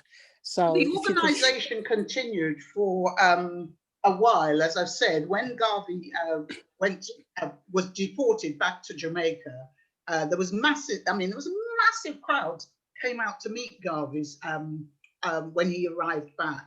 And the organisation thrived in Jamaica, and there was a number of branches in different parts of the island. But you see, we face problems from many fronts. We've got our own collaborators in the system, and then you have the powers that be. They didn't want Garvey to mobilise Black people in Jamaica in the way that he had done in America, because remember, and for an organisation to have over 6 million members, and they were buying shares in Garvey's ships and the businesses, etc. They didn't want Garvey to thrive. So there was a lot of outside forces that was aiming to destroy Garvey. I mean, one of the things Amy Jake says in her book, Garvey and Garveyism, is how the powers that be would support people who were employed by the UNIA. They would bring charges against the Garvey organization and make claims for money that they hadn't earned. And the courts would always support them because they wanted to bring the organization down. So and it was hard for them to defend themselves, especially when Garvey was in prison, because a lot of the fundraising efforts. You're breaking up. Me? No. I think it might be you, Marlene. You are, Marlene. She's fine. Yeah, a lot Not of the being rude. aimed at that time to defend Garvey, because obviously it cost a lot of money to defend Garvey. And then you also had a lot of the infighting that tends to happen when the leadership is, if you like, fragile, because obviously Garvey was in prison. Amy Jakes was trying to keep the organization together with committed Garveyites, but there were also those, there were plants in the organization of people who were planted there to destroy the movement. And this was both in the United States and in Jamaica when Garvey went back to Jamaica, because we have to remember that Garvey was so disheartened in the end that he came back to England. He came to England and said he would never go back to Jamaica. And as you've said about hearing bad things, when I was telling you earlier that I went to Jamaica and I took my children, and when I was there, I was employed at a project called 3D Project, which was dedicated to the development of the disabled. And I was coordinating community workers. And I went to Linstead. We did assessments of disabled children on a Wednesday. And I went to Linstead and I had my Garvey badge on. And this child was brought in by its grandmother. And she said to me, "What are you doing wearing that something of that teeth in, man?" So then obviously I had to educate her and ask her if she could tell me what exactly it was Garvey was supposed to have stolen. And, you know, she came up with all kinds of, and I said to her, "Did Garvey die a rich man? Show me some of the things that he stole." But also explaining to her just what I was saying about how the people in positions of power, they don't want us to advance and for us to develop and become self-reliant. And so they're gonna, what's the word? Abuse those who come to try and wake us up, as Mariam Samad would say, to put metal in our backbone. Undermine. So that we stand up firm and strong for what is right. So that really is where that is at. So, yeah, undermine our leadership all the time to have us believe our leadership is bad, and some of us actually believe it and follow it. Exactly. And that's an ongoing strategy that has separated us from the day we left Africa to now. I noticed you started in the place of being a social worker and fighting against our children going into care, you know, which of course was the model that was going on in Australia with rabbit-proof fence, which was the model that was going on in Canada. So Britain was just simply following that cycle and that process. But remember that it was Britain that was in Australia. Absolutely, absolutely, and that's the thing. This little island, you know, claims the word great because of the global destruction that it's done. But you know what I want to notice is that in 2021, again, we are still in the same place. Our children are still being taken into care, you know, and historically we find out that, you know, the abuse that they suffered in that system is worse than the pseudo belief that they were not safe with their parent. Absolutely. You know, so again we are acceding to a system and a process that, you know, other groups are able to fight their way out of and resist. Yet, you know, the phenomenal number of our children in care, our children in prison, our children in mental institution, and by and large we're passive around it. I just thought I'd say that and see what thoughts come up for you around that. Yeah, I was a health visitor for most of my life in Lambeth, Wandsworth, and other boroughs, and yet we have to begin as a people to look very critically at some of the things that are happening to us and to take charge of ourselves, because as Frederick Douglass says, if we're not resisting these things, then they will continue to happen. So yeah, this is a problem. I mean, one of the great things that came out of that work the Association of Black Social Work and Allied Professionals did was that they formed groups and demanded that Black families be recruited where children had to be fostered. And there was the establishment of the New Black Families Centre at the Gresham Road, which was there for many, many years, recruiting and training Black families in terms of managing children, and also making people wake up to what was going on in the system. They also demanded race awareness training for anyone that was going to go near a Black child, and also for the schools and establishments of learning to have their staff go on these training courses. You had policies around ensuring that Black children's hair and skin was properly cared for, and that their nutrition was properly managed, and that links with their family were maintained. So, you had to have proper images in schools and nurseries. Black dolls were introduced. And I mean, if you look back to Garvey's organization created Black dolls, Black angels, etc. In fact, Queen Mother Mariam Samad, when I was at the conference at the University of the West Indies in 1987, she actually had some of these Black dolls and images of the Black angels that the Garvey organization has created. Wow. So, to be honest, this is going to continue until we resist with blows or with whatever. And so we really need to understand that. If people can oppress and exploit you, they will do it, because that's exactly what's happening in the housing. Because they're not being forced, they'll do it. Held accountable. All right. So, Sister Nzingha, if a family is being targeted as such for social service to get involved with the children, I know there's a complaint procedure and a commissioner, but is there any external bodies that a family can approach if they feel like social services is interfering with their family, like unlawfully or unreasonably? Well, obviously, as you've said, the system operates whereby you have a right to complain. You also can seek advice from some of the local law firms sure. If you feel that you're being unfairly treated and being sure. unfairly singled out.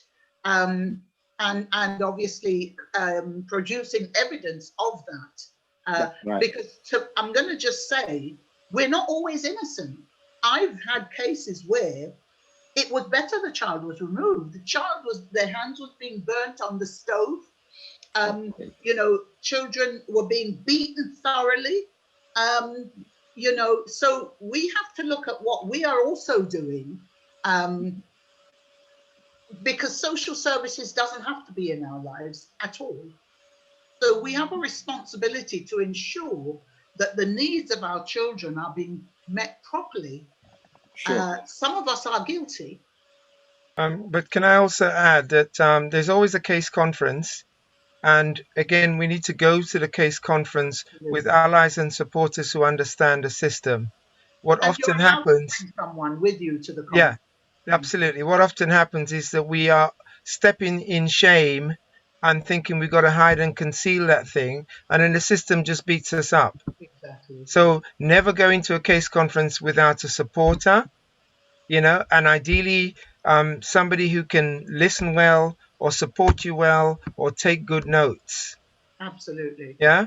Absolutely. So speak out about it before you step into it. That's right. think he was looking for somewhere, if there's an agency like from people of African heritage. I don't know if I'm saying that wrong. I don't think there's much out there now. I mean, when I was don't know.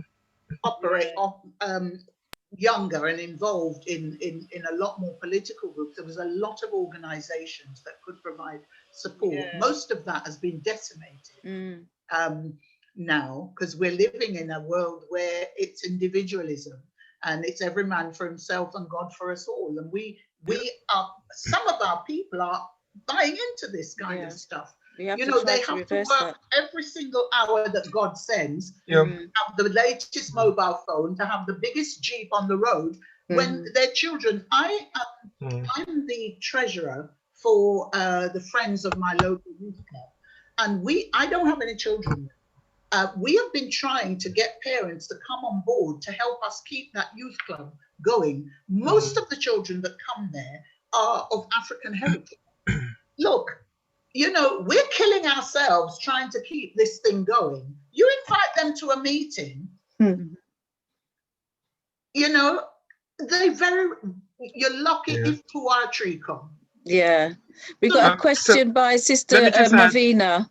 Let me just add that perhaps Cheryl Phoenix or even Gwenton Slowly's organization, I can't remember what it's called now, those two are active in terms of supporting families, usually around the education system, but there is some connection to social services and was it Marac and all of those things as well. So that might be the two things. Cheryl Phoenix and Gwenton Slowly might be two avenues. Black Child Agenda.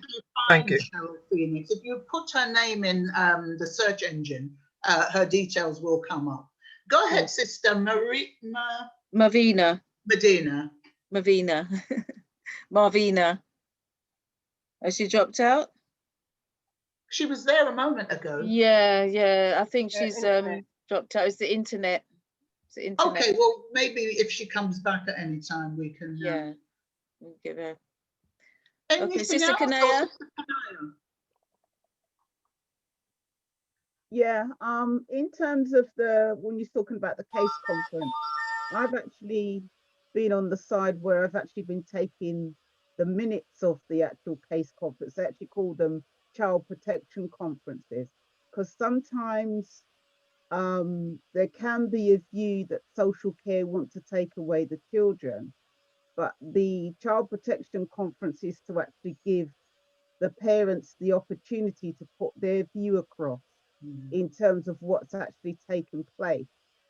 And, you know, they're given time to kind of adjust the situation, because a lot of the times it isn't that the authorities want to take the children away, but their main aim is to try and make the child safe. But also it's about the parents or the carers of the children making sure that they do have the right support with them, because at the end of the day you can't fully rely upon, shall we say, the authorities like 100%. You need to make sure that you have the right support yourself. So that's also very important as well. But I just really wanted to bring across the view that it isn't always the case that the authorities just whip the children away from the actual parents. There is an actual process, and that's what the case conferences are there for. Very true. Yeah, but if there's clear evidence of misrepresentation in all the reports, I mean, for instance, if a child had been crying to go home, but yet they put, the child was crying for their phone. And, you know, it's a bigger matter than that. It's something that originated from the police, and it's because of action being taken against the police. This was a situation they're now exploiting to, let's say, have access into the family. But I get what you're saying, but if there's clear misrepresentations, even things that have not been verified, yet judgments are being made on. I mean, how can a family, let's say, raise children up to some 11 and 5, and they say their danger level is 0? which is the highest danger. And these are professionals that have not even interacted with the children, just purely on a report that they heard alone. Listen, I'll put my details in chat and be in touch so that we can take this offline and see what support we can get around you. Okay? All right, thank you. All right. Thank you. I think it's also fair to say that, you know, there is collusion with institutions. You know, there is collusion, there is bias, there's ignorance, and there's like, you know, perception that, you know, these families don't know what they're doing. Yeah. You know, so yeah, I think there is concern. There's great concern because the perception is that we're not capable. We're children. Yeah, we're not capable of doing for ourselves, and they've got to do it because they've got all the information, they've got all the books, they've got the knowledge. You know, but also where the responsibility of looking after our children has been taken out of our hands. That's it. That in itself has created a lot of the problems as well. Absolutely. Yeah. But you know, also, you know, back in the day, we knew that when we were children, the kind of responses that we would get if we, you know, we even dared to backchat our you know, our parents, we automatically knew. You know, when we were growing up back in the day, we kind of like knew what to expect. But all of a sudden, the responsibility of looking after the children has been taken out of the control of the parents and into the hands of the authority. And because there hasn't been a right kind of bridge or interaction with the actual families, and that control has been taken away, it you know, that's why you end up in that situation where the child can divorce the parents and craziness like that, you know. It's madness. It is. And so sorry to cut you there, due to time we got to move on. So last words from Queen Nzingha. I know you're coming back, but last words for this evening from you. Really just to I think for me it's also about us examining how we are contributing to what is happening to us. What is the part, even if it's just as passive acceptor, we've got to stop that, because if we want change, as Garvey says, we have to strike the first blow. And so we have a responsibility to our children to make sure that, you know, they are properly cared for. Do you know, at the youth club, we have some children who see it as their major home. When they come to the youth club, they're provided with activities, they get a meal. Some of them can't even go to their homes and stay there. So, you know, these are real issues that our young people are facing, and we need to deal with all of this. Yes, we are in a racist, oppressive society, but that's not new. So we need to look at how we're going to overcome this, help our children to develop, and also to contribute to the development of the society for themselves as a people. So thank you very much. Thank you. I hope that was useful. Yes, it was. Thank you very much. Thank you. And we are. Can I say a quick word? We're moving on. we got another presentation, and we got to finish at 10. Is there something you can put into the chat, Marlene? And also, Queen Nzingha, could you put your details into the chat? I was just doing it. Lovely. Thank you. Thank you. We haven't got time for a break. We're going to move swiftly on to our next presentation from a sister called Zindika. And Zindika, after what we've just gone through, I suppose going to help us with some meditation. So Meditation and Grow is the presentation title. So Sister Zindika, introduce yourself and let people know who you are and what you do. And a big, big thank you again to Queen Nzingha. Thank you. Good evening, everyone. Woo, woo, woo, woo, woo, woo, woo, woo, woo. Yes, I just thought I would just raise my energy there, you know. Thank you, Sister Zindika, Sister Nzingha. I haven't seen you for ages. It's been a long That's time. Yes, I haven't seen you. And also, yes, thank you to Auntie Jean for providing this platform.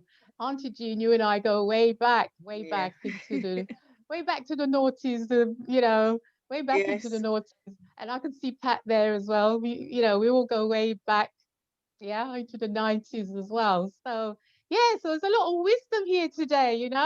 And yes, and you've done a really great presentation there, Sister Nzingha. Thank you for Thank that. you. Really enjoyed that stuff about Garvey. Really love that. Yeah. So yes, I'm just going to start by saying that if anybody needs to get a pen or a paper, take 30 seconds to go and do that right now, just in case you need to write something down. So it's always a good idea. You never know, I might throw out something that you need to write down. So if you need to nip off and get a pen and paper, do that. And whilst you're nipping off to get your pen and paper, I'll just tell you a little bit about what I'm going to talk about. So first of all, what Just I'm going to before talk you about, start, the microphone, you've got that, is that the earphone microphone? Can you put it closer to your mouth? Because it's like you're coming in and out, so we're not hearing you. Oh, maybe it's got so because I'm moving. I'm a bit active. No, you can move because that's us as people. We move, innit? Yes, yes. But if you Okay, can put it closer to the mic, closer to your mouth, so that we better? can. A little bit. Yes, sir. Yeah. Okay. Oh, yeah. wow. Okay. A little bit better. Yeah. Oh, okay. I'll try. Yes. So as I was saying, that once you're getting some pen and paper, or whoever needs to get that, I'll just tell you a bit about what I'm going to talk about, which is I'm going to talk about a chance. It's called a chance to breathe. And so what I'm going to talk a little bit, I'm going to introduce myself, and then I'm going to tell you a bit about breathing meditation. And then I'm going to take you through a little meditation. Yeah. And hopefully there'll be time for that. And hopefully that everybody's up for doing a bit of breathing and a little bit of meditation. It won't be too long in terms of time that we've got. And then at the end, I'll tell you a little bit. I might have a very special offer for you at the end. So make sure you stay until the end. I've got a special offer for you with my new course. I might be offering out to people, and it'd be a very special one-time offer. So make sure you're here. You stay right till the end of the session today. Yes. So as I said, my name is Zindika. And I am actually somebody who's an author. So I don't know if some of you may know me, you may not know me, but I'm an author of 7 books, and I'm also a teacher. But in terms of teaching, I'm actually now moving more into self-development, personal development. And one of the reasons I wanted to move more into that area is because of my own benefits I've got from that, from working with personal development, from working with meditation and breathing, and how that's really helped me. Because about 4 years ago, I went through a crisis. I had a crisis of my own when I actually had a situation at work, and I actually ended up experiencing really, really high anxieties.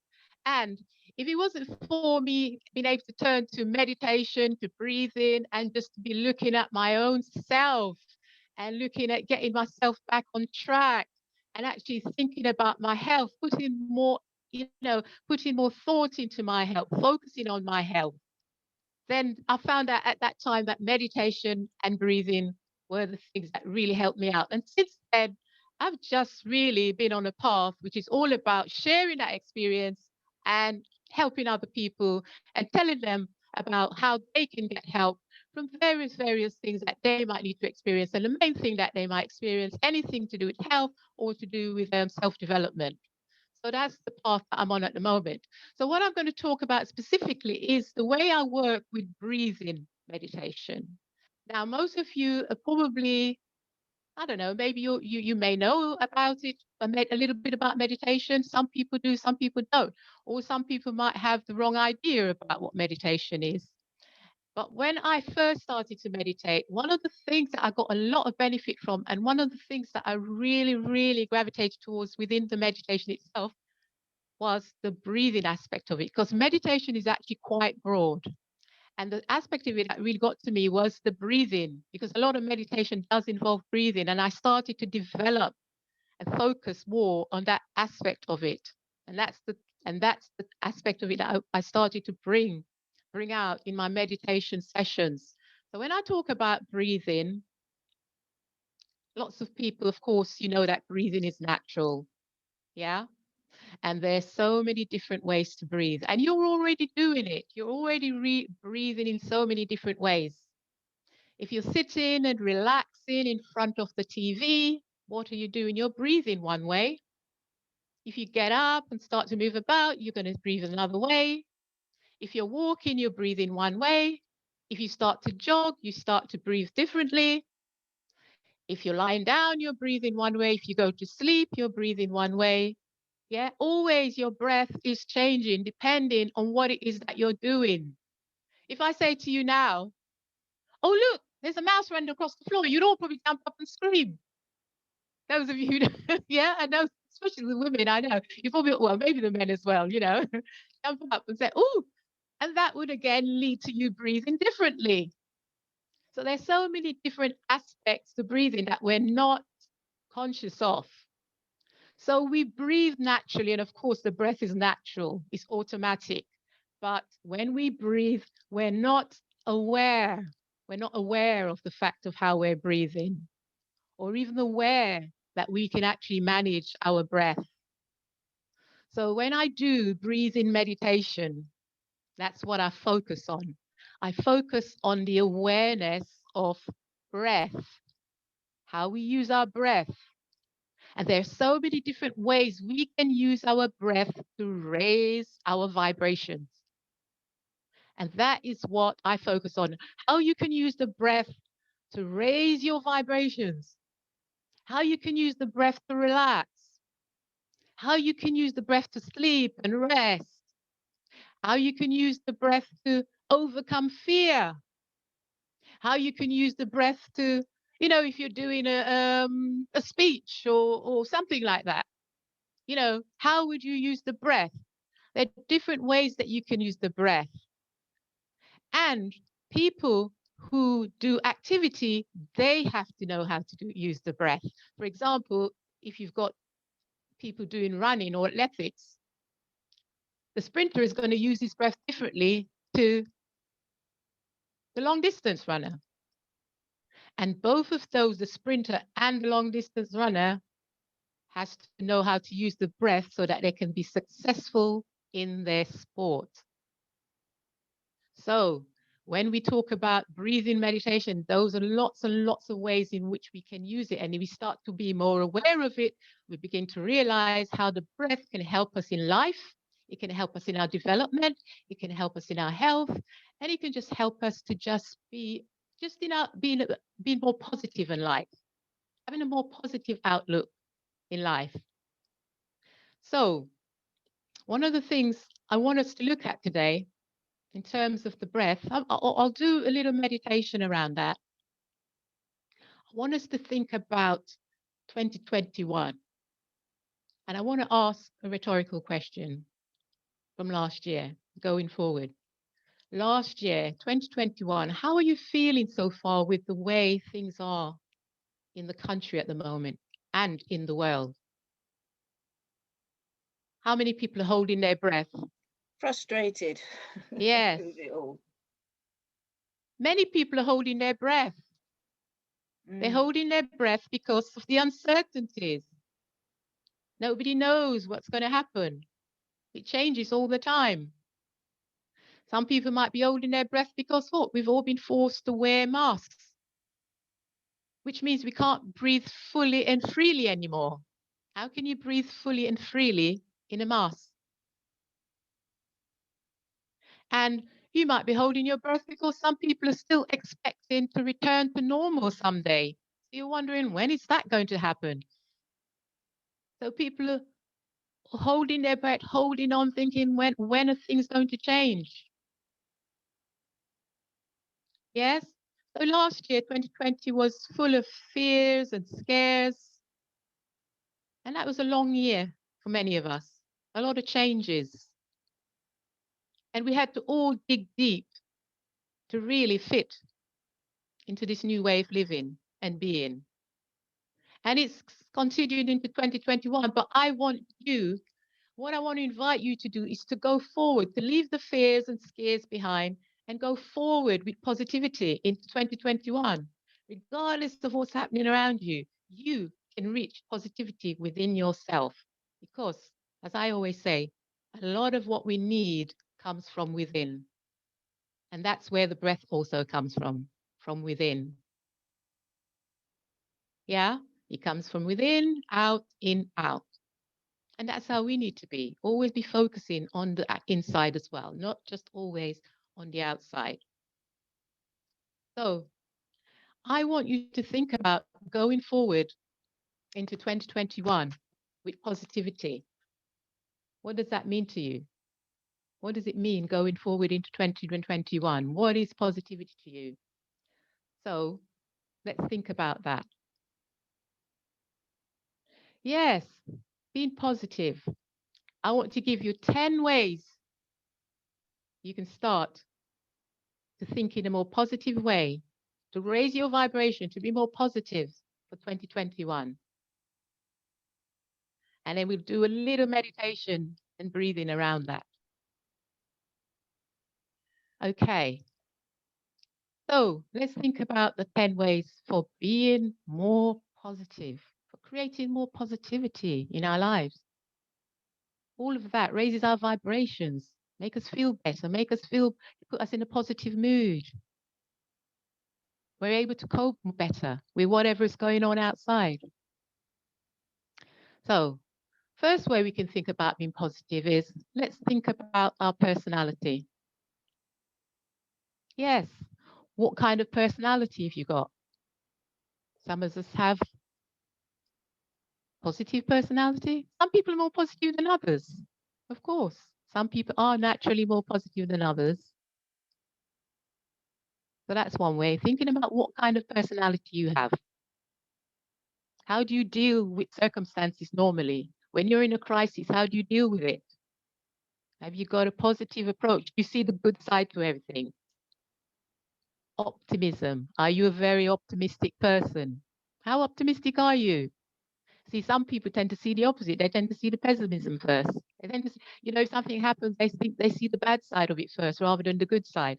So being optimistic, always seeing the good or looking for the good, because in every situation, there's always some good that comes out of it. Even though we may not think it, but when you're a positive person, you head towards that optimism. So yes, think about yourself, your personality, your optimism. Are you a positive person? And all of that will be about raising your vibrations when you do your breathing. It raises you, begin to feel that optimism. And then the other thing you can do is you go inside. Go inside. That's all I was saying. You go inside. Because when you go within, you then get in tune with yourself, because then you develop yourself from the inside, and then you can approach the world that way, in a more positive way. When you're existing on the outside normally, which is where most people are very external.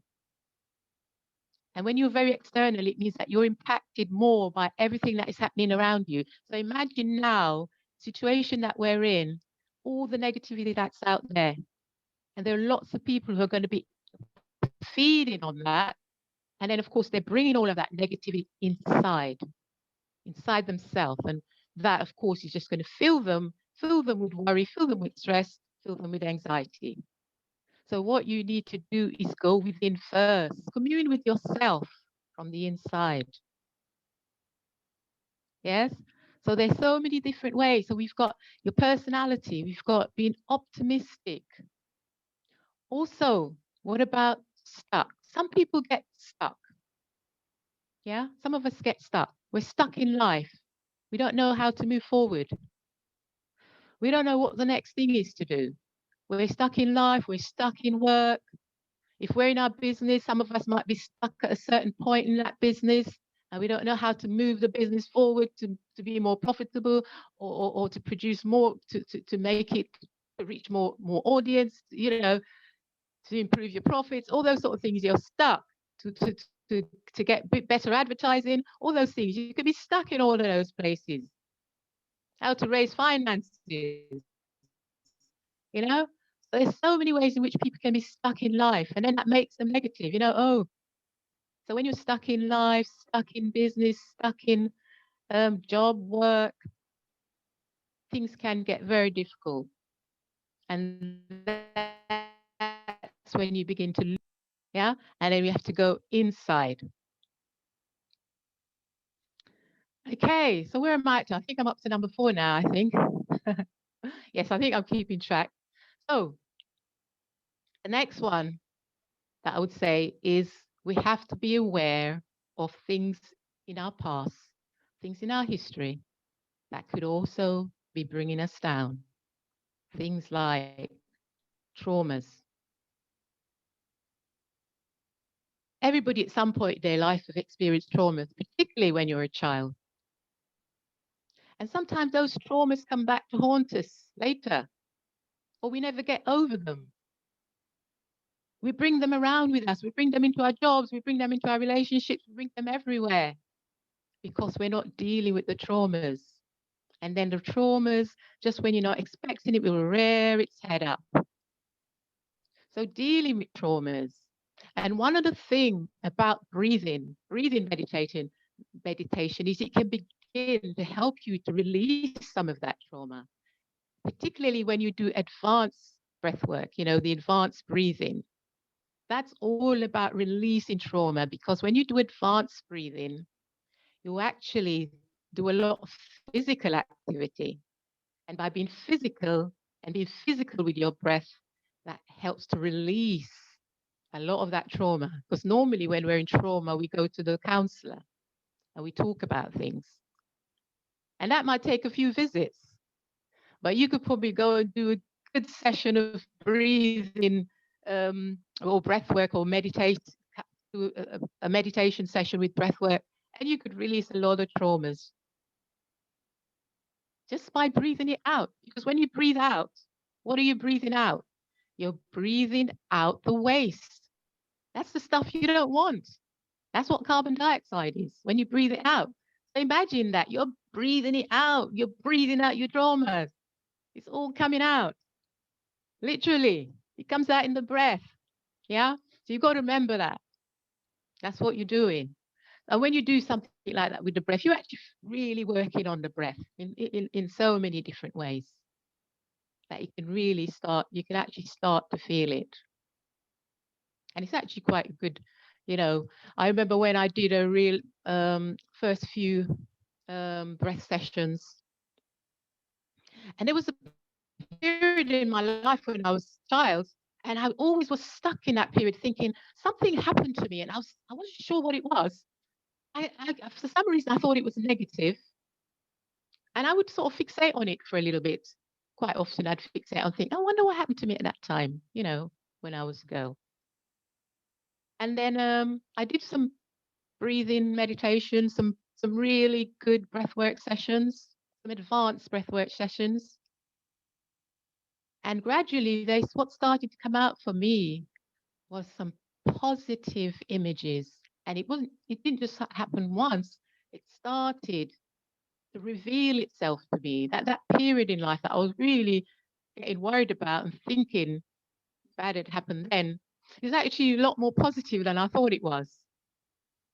So that really gave me a sense of relief, because now I don't really think about that anymore. It doesn't bother me anymore. I'm not sitting here thinking, oh, I wonder what happened then, because I've done it now. I've breathed through it, and it revealed itself to me that no, you were perfectly fine. You were a happy child. You were smiling. You were looking lovely. You had your hair back, and you looked lovely. And that was the image that came to me all the time. That I was actually looking great.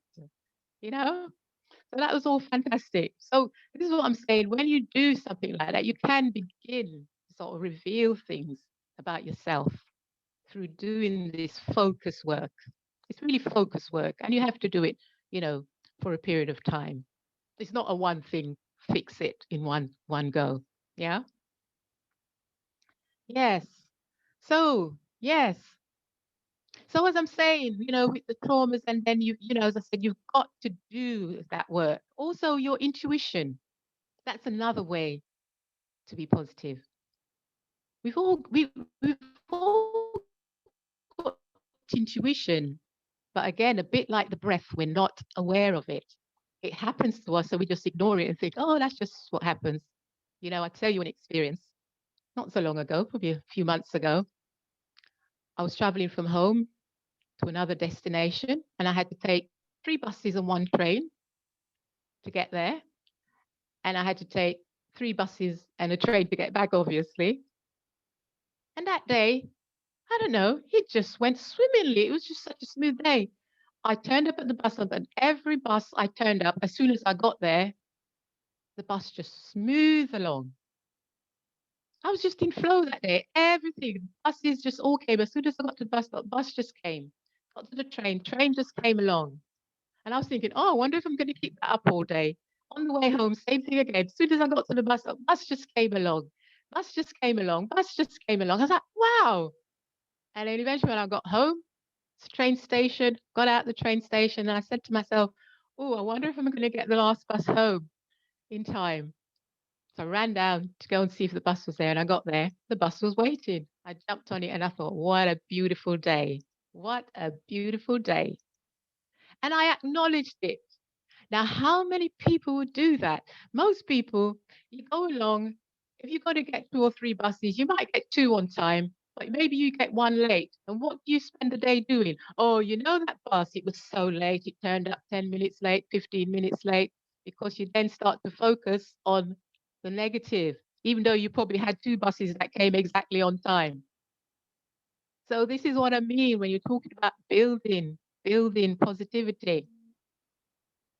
Yeah, and try to be more positive. You're taking that approach to life. You're seeing that positive life flow to life. So that day I just had a beautiful day, and I just said, wow, and I just saw it as my energy, something was energetic that day, and I recognized it, that, how it was. And I celebrated it. I had a great day.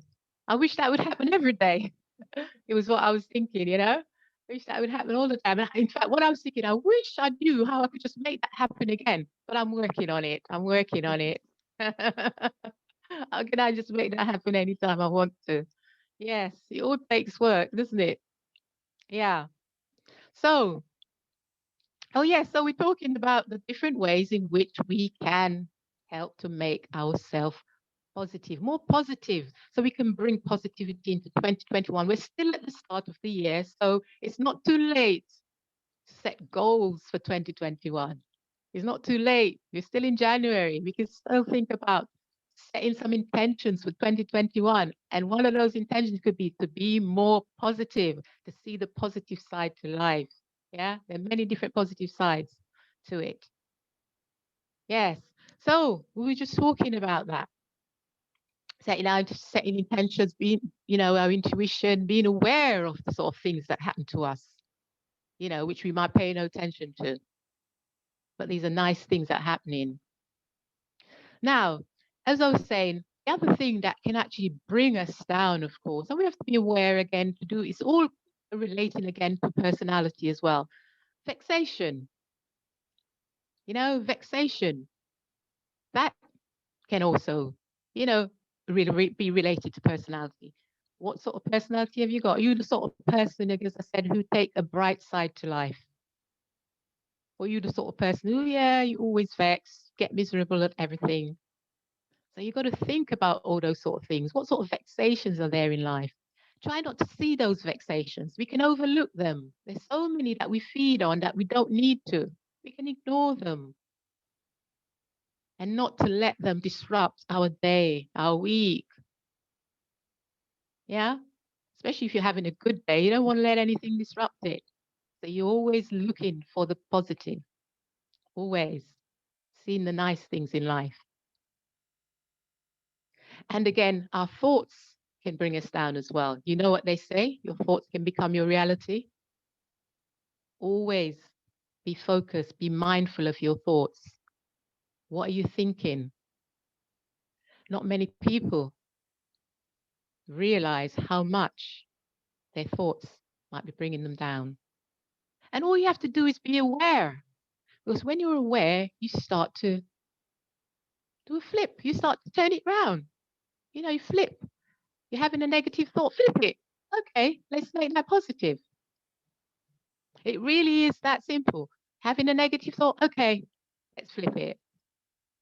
Let's look at another side to this whole situation. So yes, let's be careful of our thoughts and be wary of them. When you meditate, those are some of the things that you can observe. You observe your thoughts, you don't worry about it. You breathe into them and just let them go. You don't take them on. Just release them. And that's what we have to work on, just releasing any thoughts that we don't want. We don't focus on them. We don't fixate on them. We don't bring them into us. We leave them out there. That's what we do. So when you're really on this positive path, really, when you're on a positive path, what you want to do is really be focusing on that. And then once you decide that you're on this positive path, what you have to do is yield to it. You know, you have to accept it. You yield, say, oh, well, that's it. Don't yield the other way to be negative. You've got to yield to the optimism and look for it and see it. Yeah. So that's what I would say some of the things that we need to do when we start to think about our how positive we are in life. Yeah. So what I'm going to do is actually give you some questions, give you a few questions, a few things to think about. You can write them down, and then we'll go into a breathing meditation. If you're really ready for this breathing meditation, let me see who's ready for this breathing meditation. Let me see. Put in the chat. Yes, yes, yes. Hands up. I want to see who's ready for the breathing meditation. Yeah. Let me see who's ready for the breathing meditation. Ready to meditate. You're always ready to meditate. Okay, Auntie Jean's ready. Who else is ready? Say yes, yes, yes. If you're ready to meditate, put yes in the chat. If you're ready to meditate. Okay, put yes in the chat. Okay, I can see the chat, yeah. Okay, good, yes. A few people here ready to do some meditation and to do some breathing. Yes, we're going to do some breathing meditation. But first of all, let me just put to you some questions about what it is that you want to see for 2021. Okay, let me just actually let me just check the time there. I was going to check the time.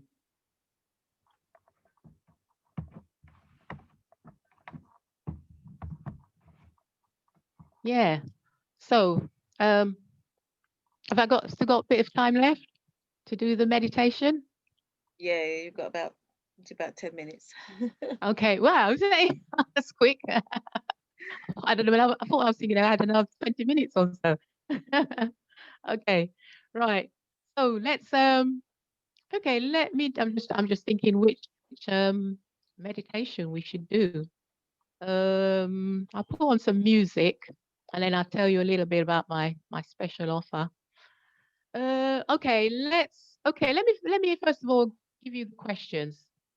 So first of all, as I said, last year was all about fears and scares, uncertainties, and holding your breath and hiding away. So let's think about 2021 and let's think about going forward with positivity. Yeah. So I want you to write down these 3 questions. What do you want to overcome in 2021? Because it's good, you know, it's beginning of the year. Think about it. Have some goal in sight, you know. You've got to have some goals. Otherwise, you know, you're just going along, don't know what's going to happen. Doesn't matter what's happening out there, you must still have your goals in sight.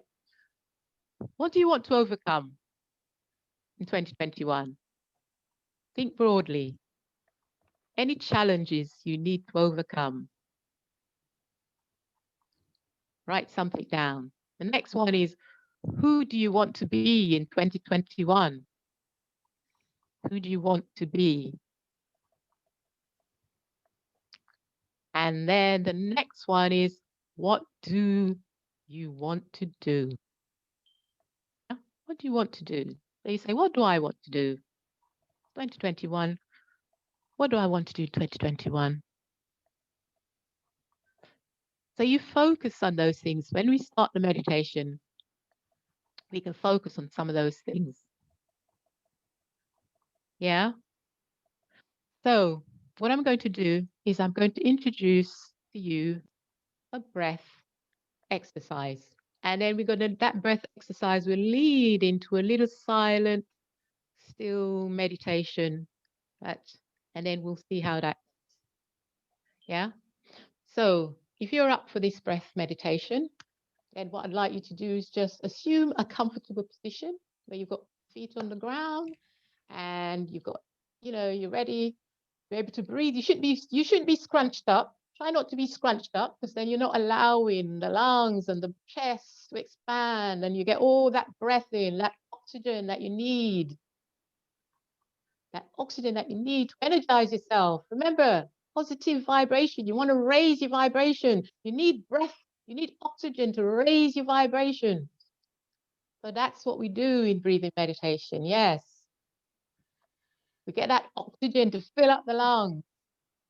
We breathe it out slowly, very slowly. Yes. So the breath that we're going to do, it's called, well, let's do a 3. Yeah, so we're going to breathe in. It's called a 3-3-6-3 breath.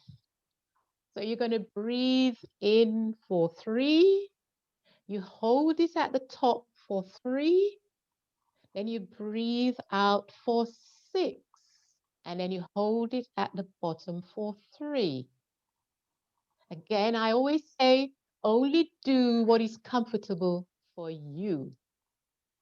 Yeah, only do what is comfortable for you. Let your body dictate to you what you do and don't do. So if you're breathing and you're feeling in any way lightheaded, woozy, stop. Or if you want to continue, but your mouth or your nose?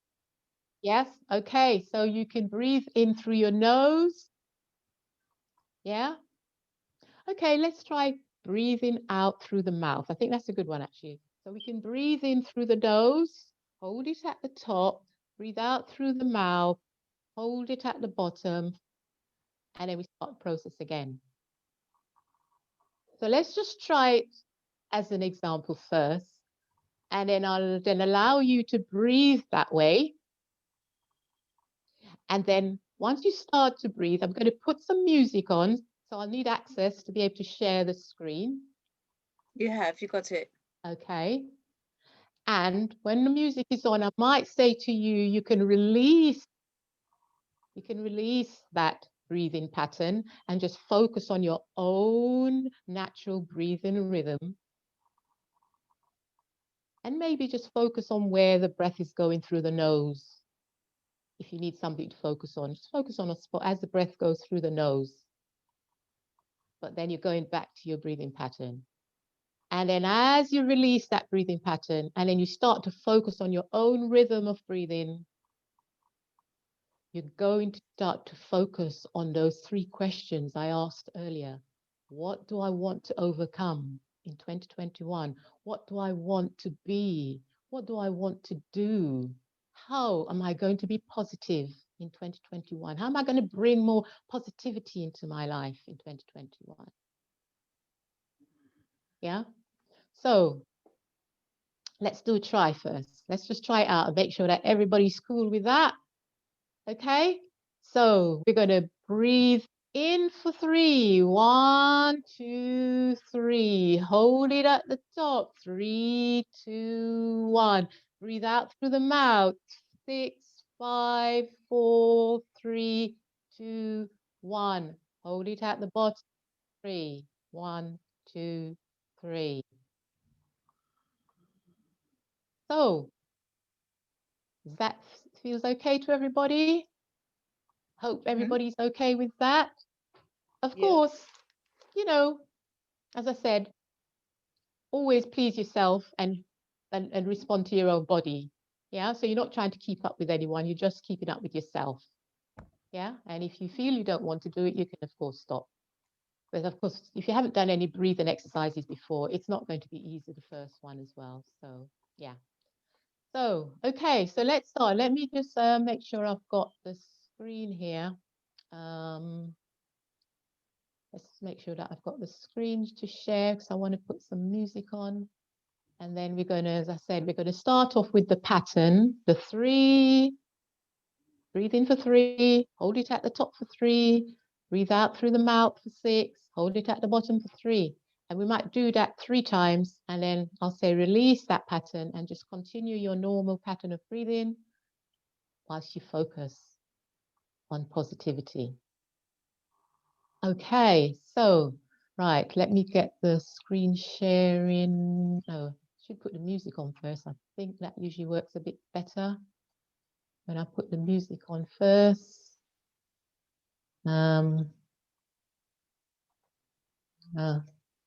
Okay, so I'll put the music on and then I'll go to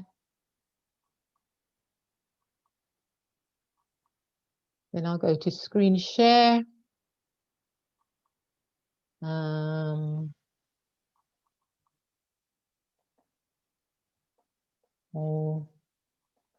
Right. Let's see if anyone can hear that. Let's see.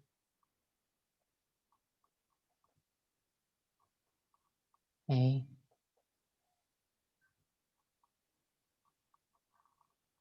Can everyone hear that music? Thumbs up if you can hear it. Yeah, Okay, right, you can hear the music. Okay, brilliant, brilliant stuff. Right, so let's get ourselves ready. Compose yourself, make sure you're comfortable, and you're going to start to breathe in for 3. Hold it at the top for 3, 2, 1. Out through the mouth. 5, 4, 3, 2, 1. Hold for 3. 1, 2, 3. Back up again for 3. 1, 2, 3. Hold it for 3. 3, 2, 1. Out for 6. 5, 4, 3, 2, 1. Really elongate that breath and hold it at the bottom for 3, 2, 1. Another time. In for 3. Hold it at the top. 3, 2, 1. Out for 6. 5, 4, 3, 2, 1. Hold it at the bottom for 3, 2, 1. One more time. In for 3. Hold it at the top for 3, 2, 1. Hold it. Breathe out. 6, 5, 4, 3, 2. Really elongate that breath out slowly. And then at the bottom, you have a rest for 3, 2, 1. Wonderful. Now, slowly release that breath. Slowly release that breath pattern. And just go back to your normal pattern.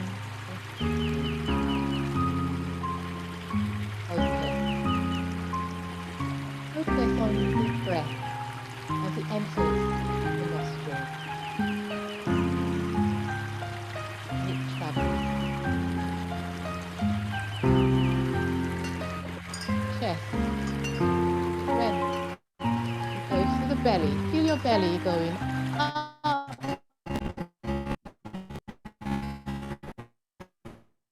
Down.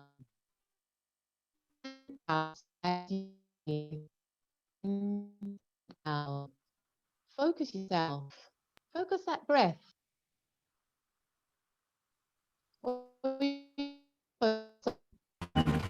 As it rises and falls. Keep focus.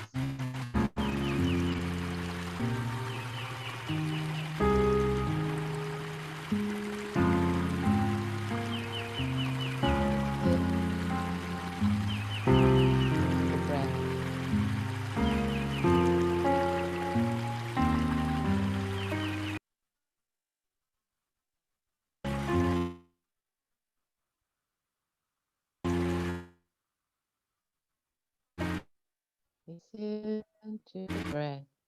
Oops.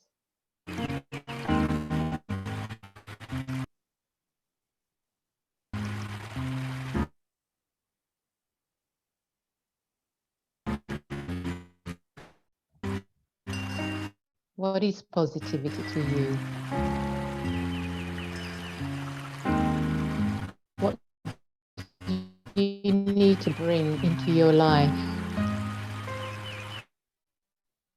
Positive thoughts.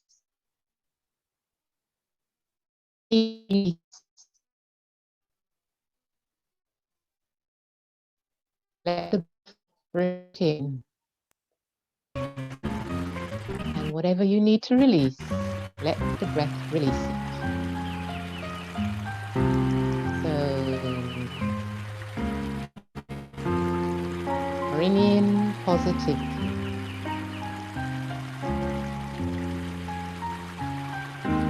Do not want.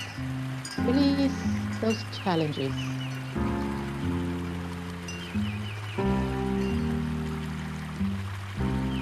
And be positive. What do you want to do? Yes, it's 2021. A new year. What do you want to do?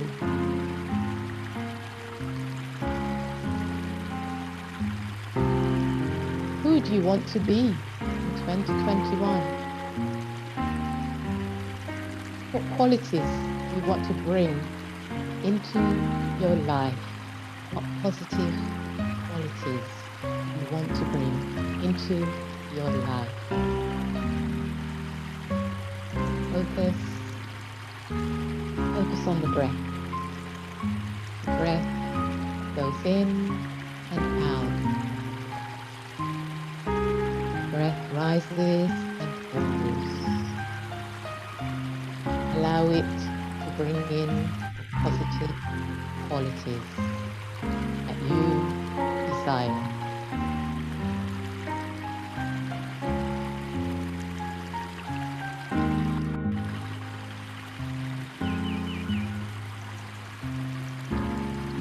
So feel that in the stillness and feel that in the silence.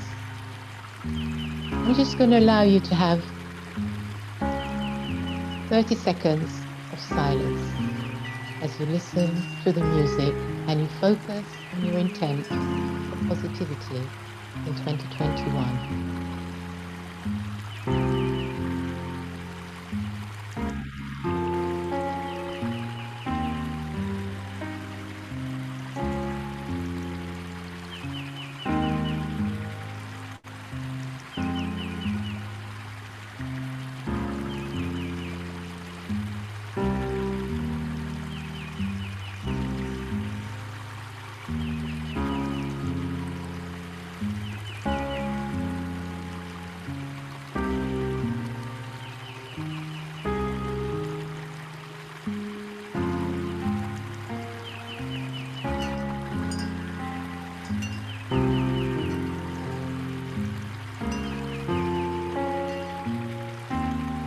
And as the music begins to fade away,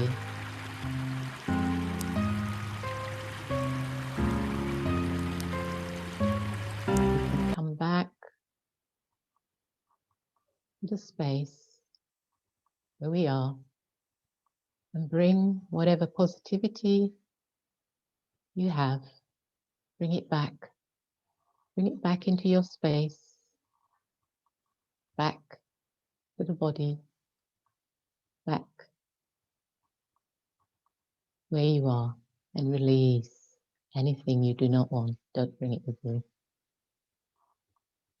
So take in a good long breath and then release that breath really slowly. Just really elongate that breath. Taking one more breath and release that breath really slowly. And one more breath, and this time when you take in the breath, I want you to release it with a sigh. Oh, and just let it go. Just let it go.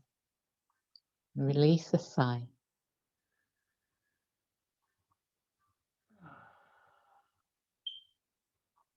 Okay. So, Thank you. just want to bring this back to say, which I like to help people to raise their vibrations. First of all, I did say I was going to make an offer at the beginning. I do a Sunday breathing meditation, which is on Eventbrite, and it's a lovely time to do a meditation on a Sunday evening because it sets you up for the week. Yeah. And then the other thing that I do at the moment as well to help you to raise your vibrations is that I have a book out and it's called Positive Vibrations. And that book is available on Amazon, and it has 12 months of tools and tips for how to raise your vibrations and live a more positive, fulfilling life and reach for the things in life that it is that you want to do, and really go for it and don't let nothing stop you.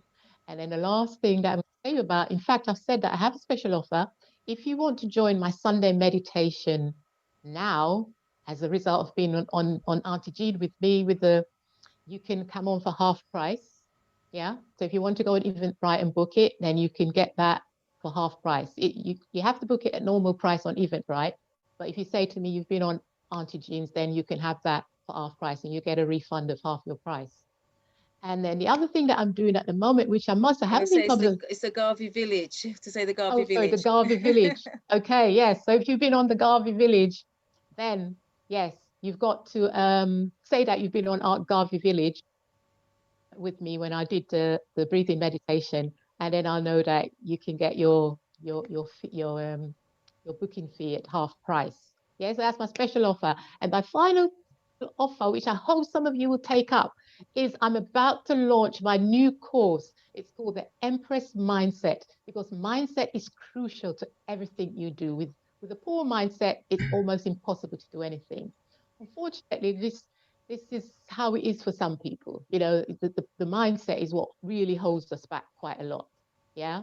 So this is about building up our mindset, but this is for women only, and it's for women who are sort of in the middle. If you're up there at the top and you feel, oh, I'm great, I'm doing fantastic, yeah, good, that's great. Maybe that course won't be for you. If you're somebody who's maybe at the bottom and you probably can't even get out of bed most mornings, then maybe the course isn't for you either. But if you can't get out of bed, then please do come to my Sunday evening meditation, because that will be fantastic for you. So this course is aimed at people in the middle. Those of you, you might be building a business and you've gotten stuck. You might be in a job and you're stuck. You might be doing something and you just want to move forward and you're sort of getting there, but you're just feeling you can't move forward.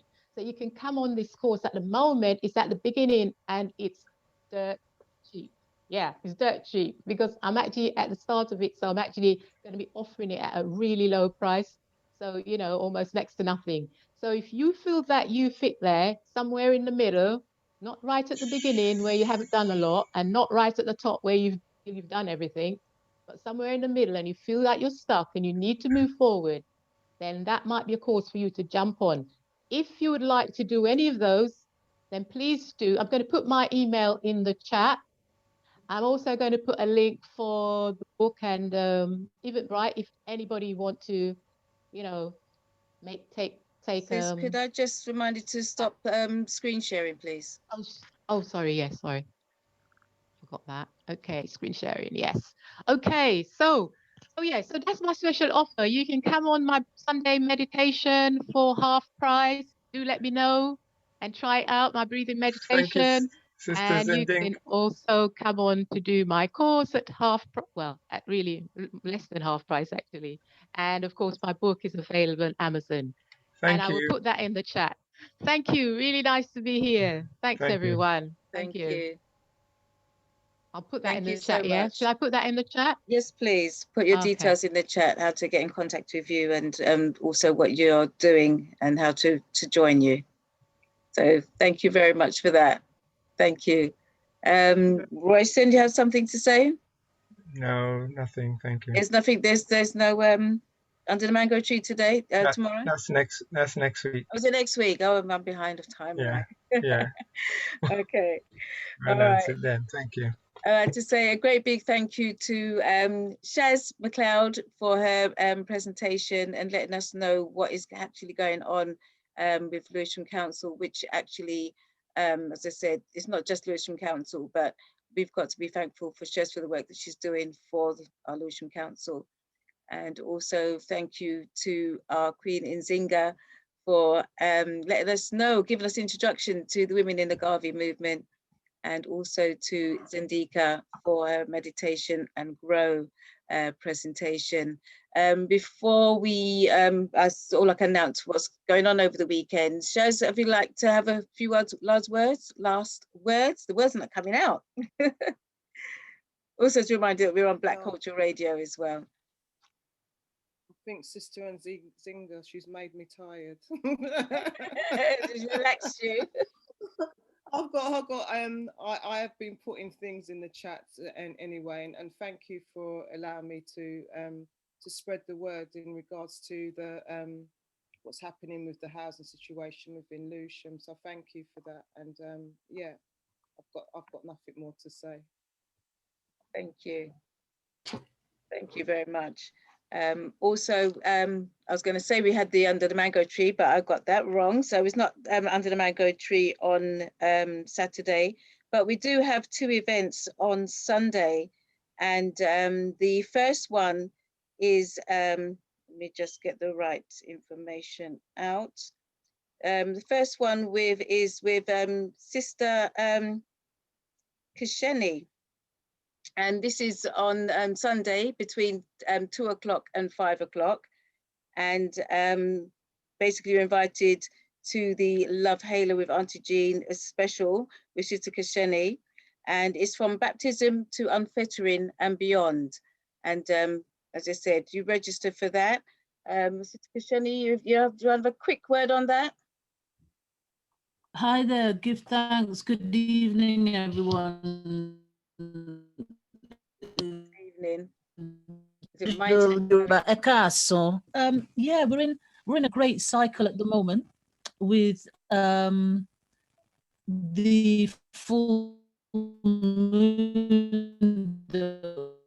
and it's a Leo moon, so it's a big heart thing as well, and all the attributes that Leo of Aquarius and in the sign of Aquarius. So these are nice vibrations. So we're going to just have a look at baptism, and not necessarily just the thing of Christianity, but what is baptism? What happens at that point? What is implicit in that? What is the message that's put there in being initiated to a baby? And then I'll come on what it is about, and then about the self and beyond. So it's a nice opportunity to just chew on some of those ideas that we have and that we take for granted about our baptism, about Christianity, about our divine self, if you like. So yeah, just a little bit of an overview for people to enjoy chewing on and rising up with this full moon, because it's a good one. And the vibes that Sis Zindika is talking about, yeah, this is a fullness for those. And it means we've got, you know, energy in the store cupboard to take us forward. Give thanks. Okay. Auntie Jean? Yes, could yes, we sis. just ask Sister Marina if she still had a question? Do you remember she was cut out? Oh, yes, that's right. That's right. Sister Marvina? When are we going to finish? We are finishing. We're finishing. I know you need to go to your bed, but it's all right. We're finishing in a minute. Sister Marvina, quickly. Come on. Yeah, is my internet going? Like to unmute, Sister Marvina. To hold a discipline here. Sister Marvina. Nzingha may not be here next week, though. I mean, you can ask the question and then maybe get back to her online. Okay, she's unmuted. Put it in the chat. We're supposed to finish She's at 10. unmuted. She's unmuted. Put my email. I did put my email in, so if you want to email me, was it for me specifically, Sister Marvina? Yeah, just email me. My email is in the chat. No problem. Okay, and also I was going to ask Sister Marvina to have a quick word as well, because Kashenawa's event is taking place. Somebody wanted to know when Kashenawa's event is. She says, when is Sunday, this week Sunday, the 31st, between 2 o'clock and 5 o'clock. So Sister can put the details in the chat, or get my telephone number and call me, and I'll give you the details. I'll give you the link. Okay, and that is Yvonne Timbuktu. Sorry, to that information. Yvonne. Okay. Yvonne Timbuktu. Okay, Yvonne, you've got my telephone number. You Everybody can gets contact me. Okay, and also on Sunday, we have on Auntie G's African Culture Market, we have Sister Marvina is going to be doing a presentation, and also Brother Dexter and Dr. Aubrey, and that's from 7 o'clock till 11. And as I said, there's 2 events happening on the Sunday. So if you don't have the information, you can give me a call. You'll find my number anywhere. And big thank you to everyone who's joined us. Big thank you to all the presenters. Thank you for joining us.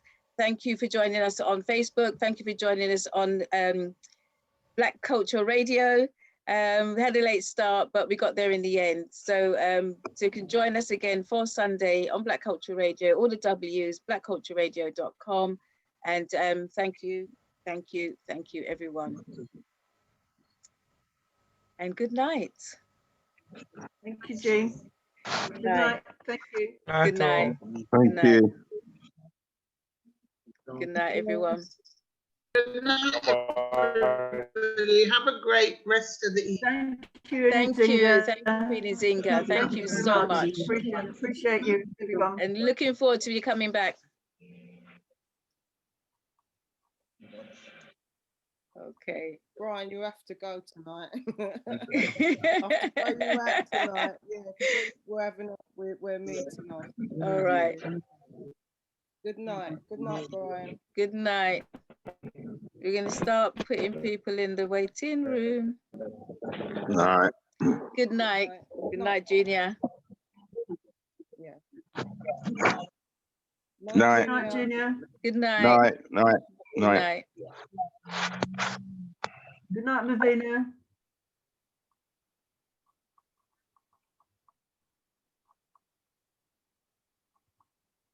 Okay. Good night, oh yeah, start putting them in the waiting room, please. Yeah.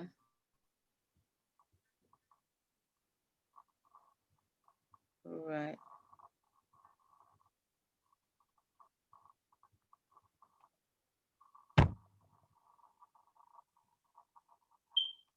All right, I'm going to sign off from Facebook.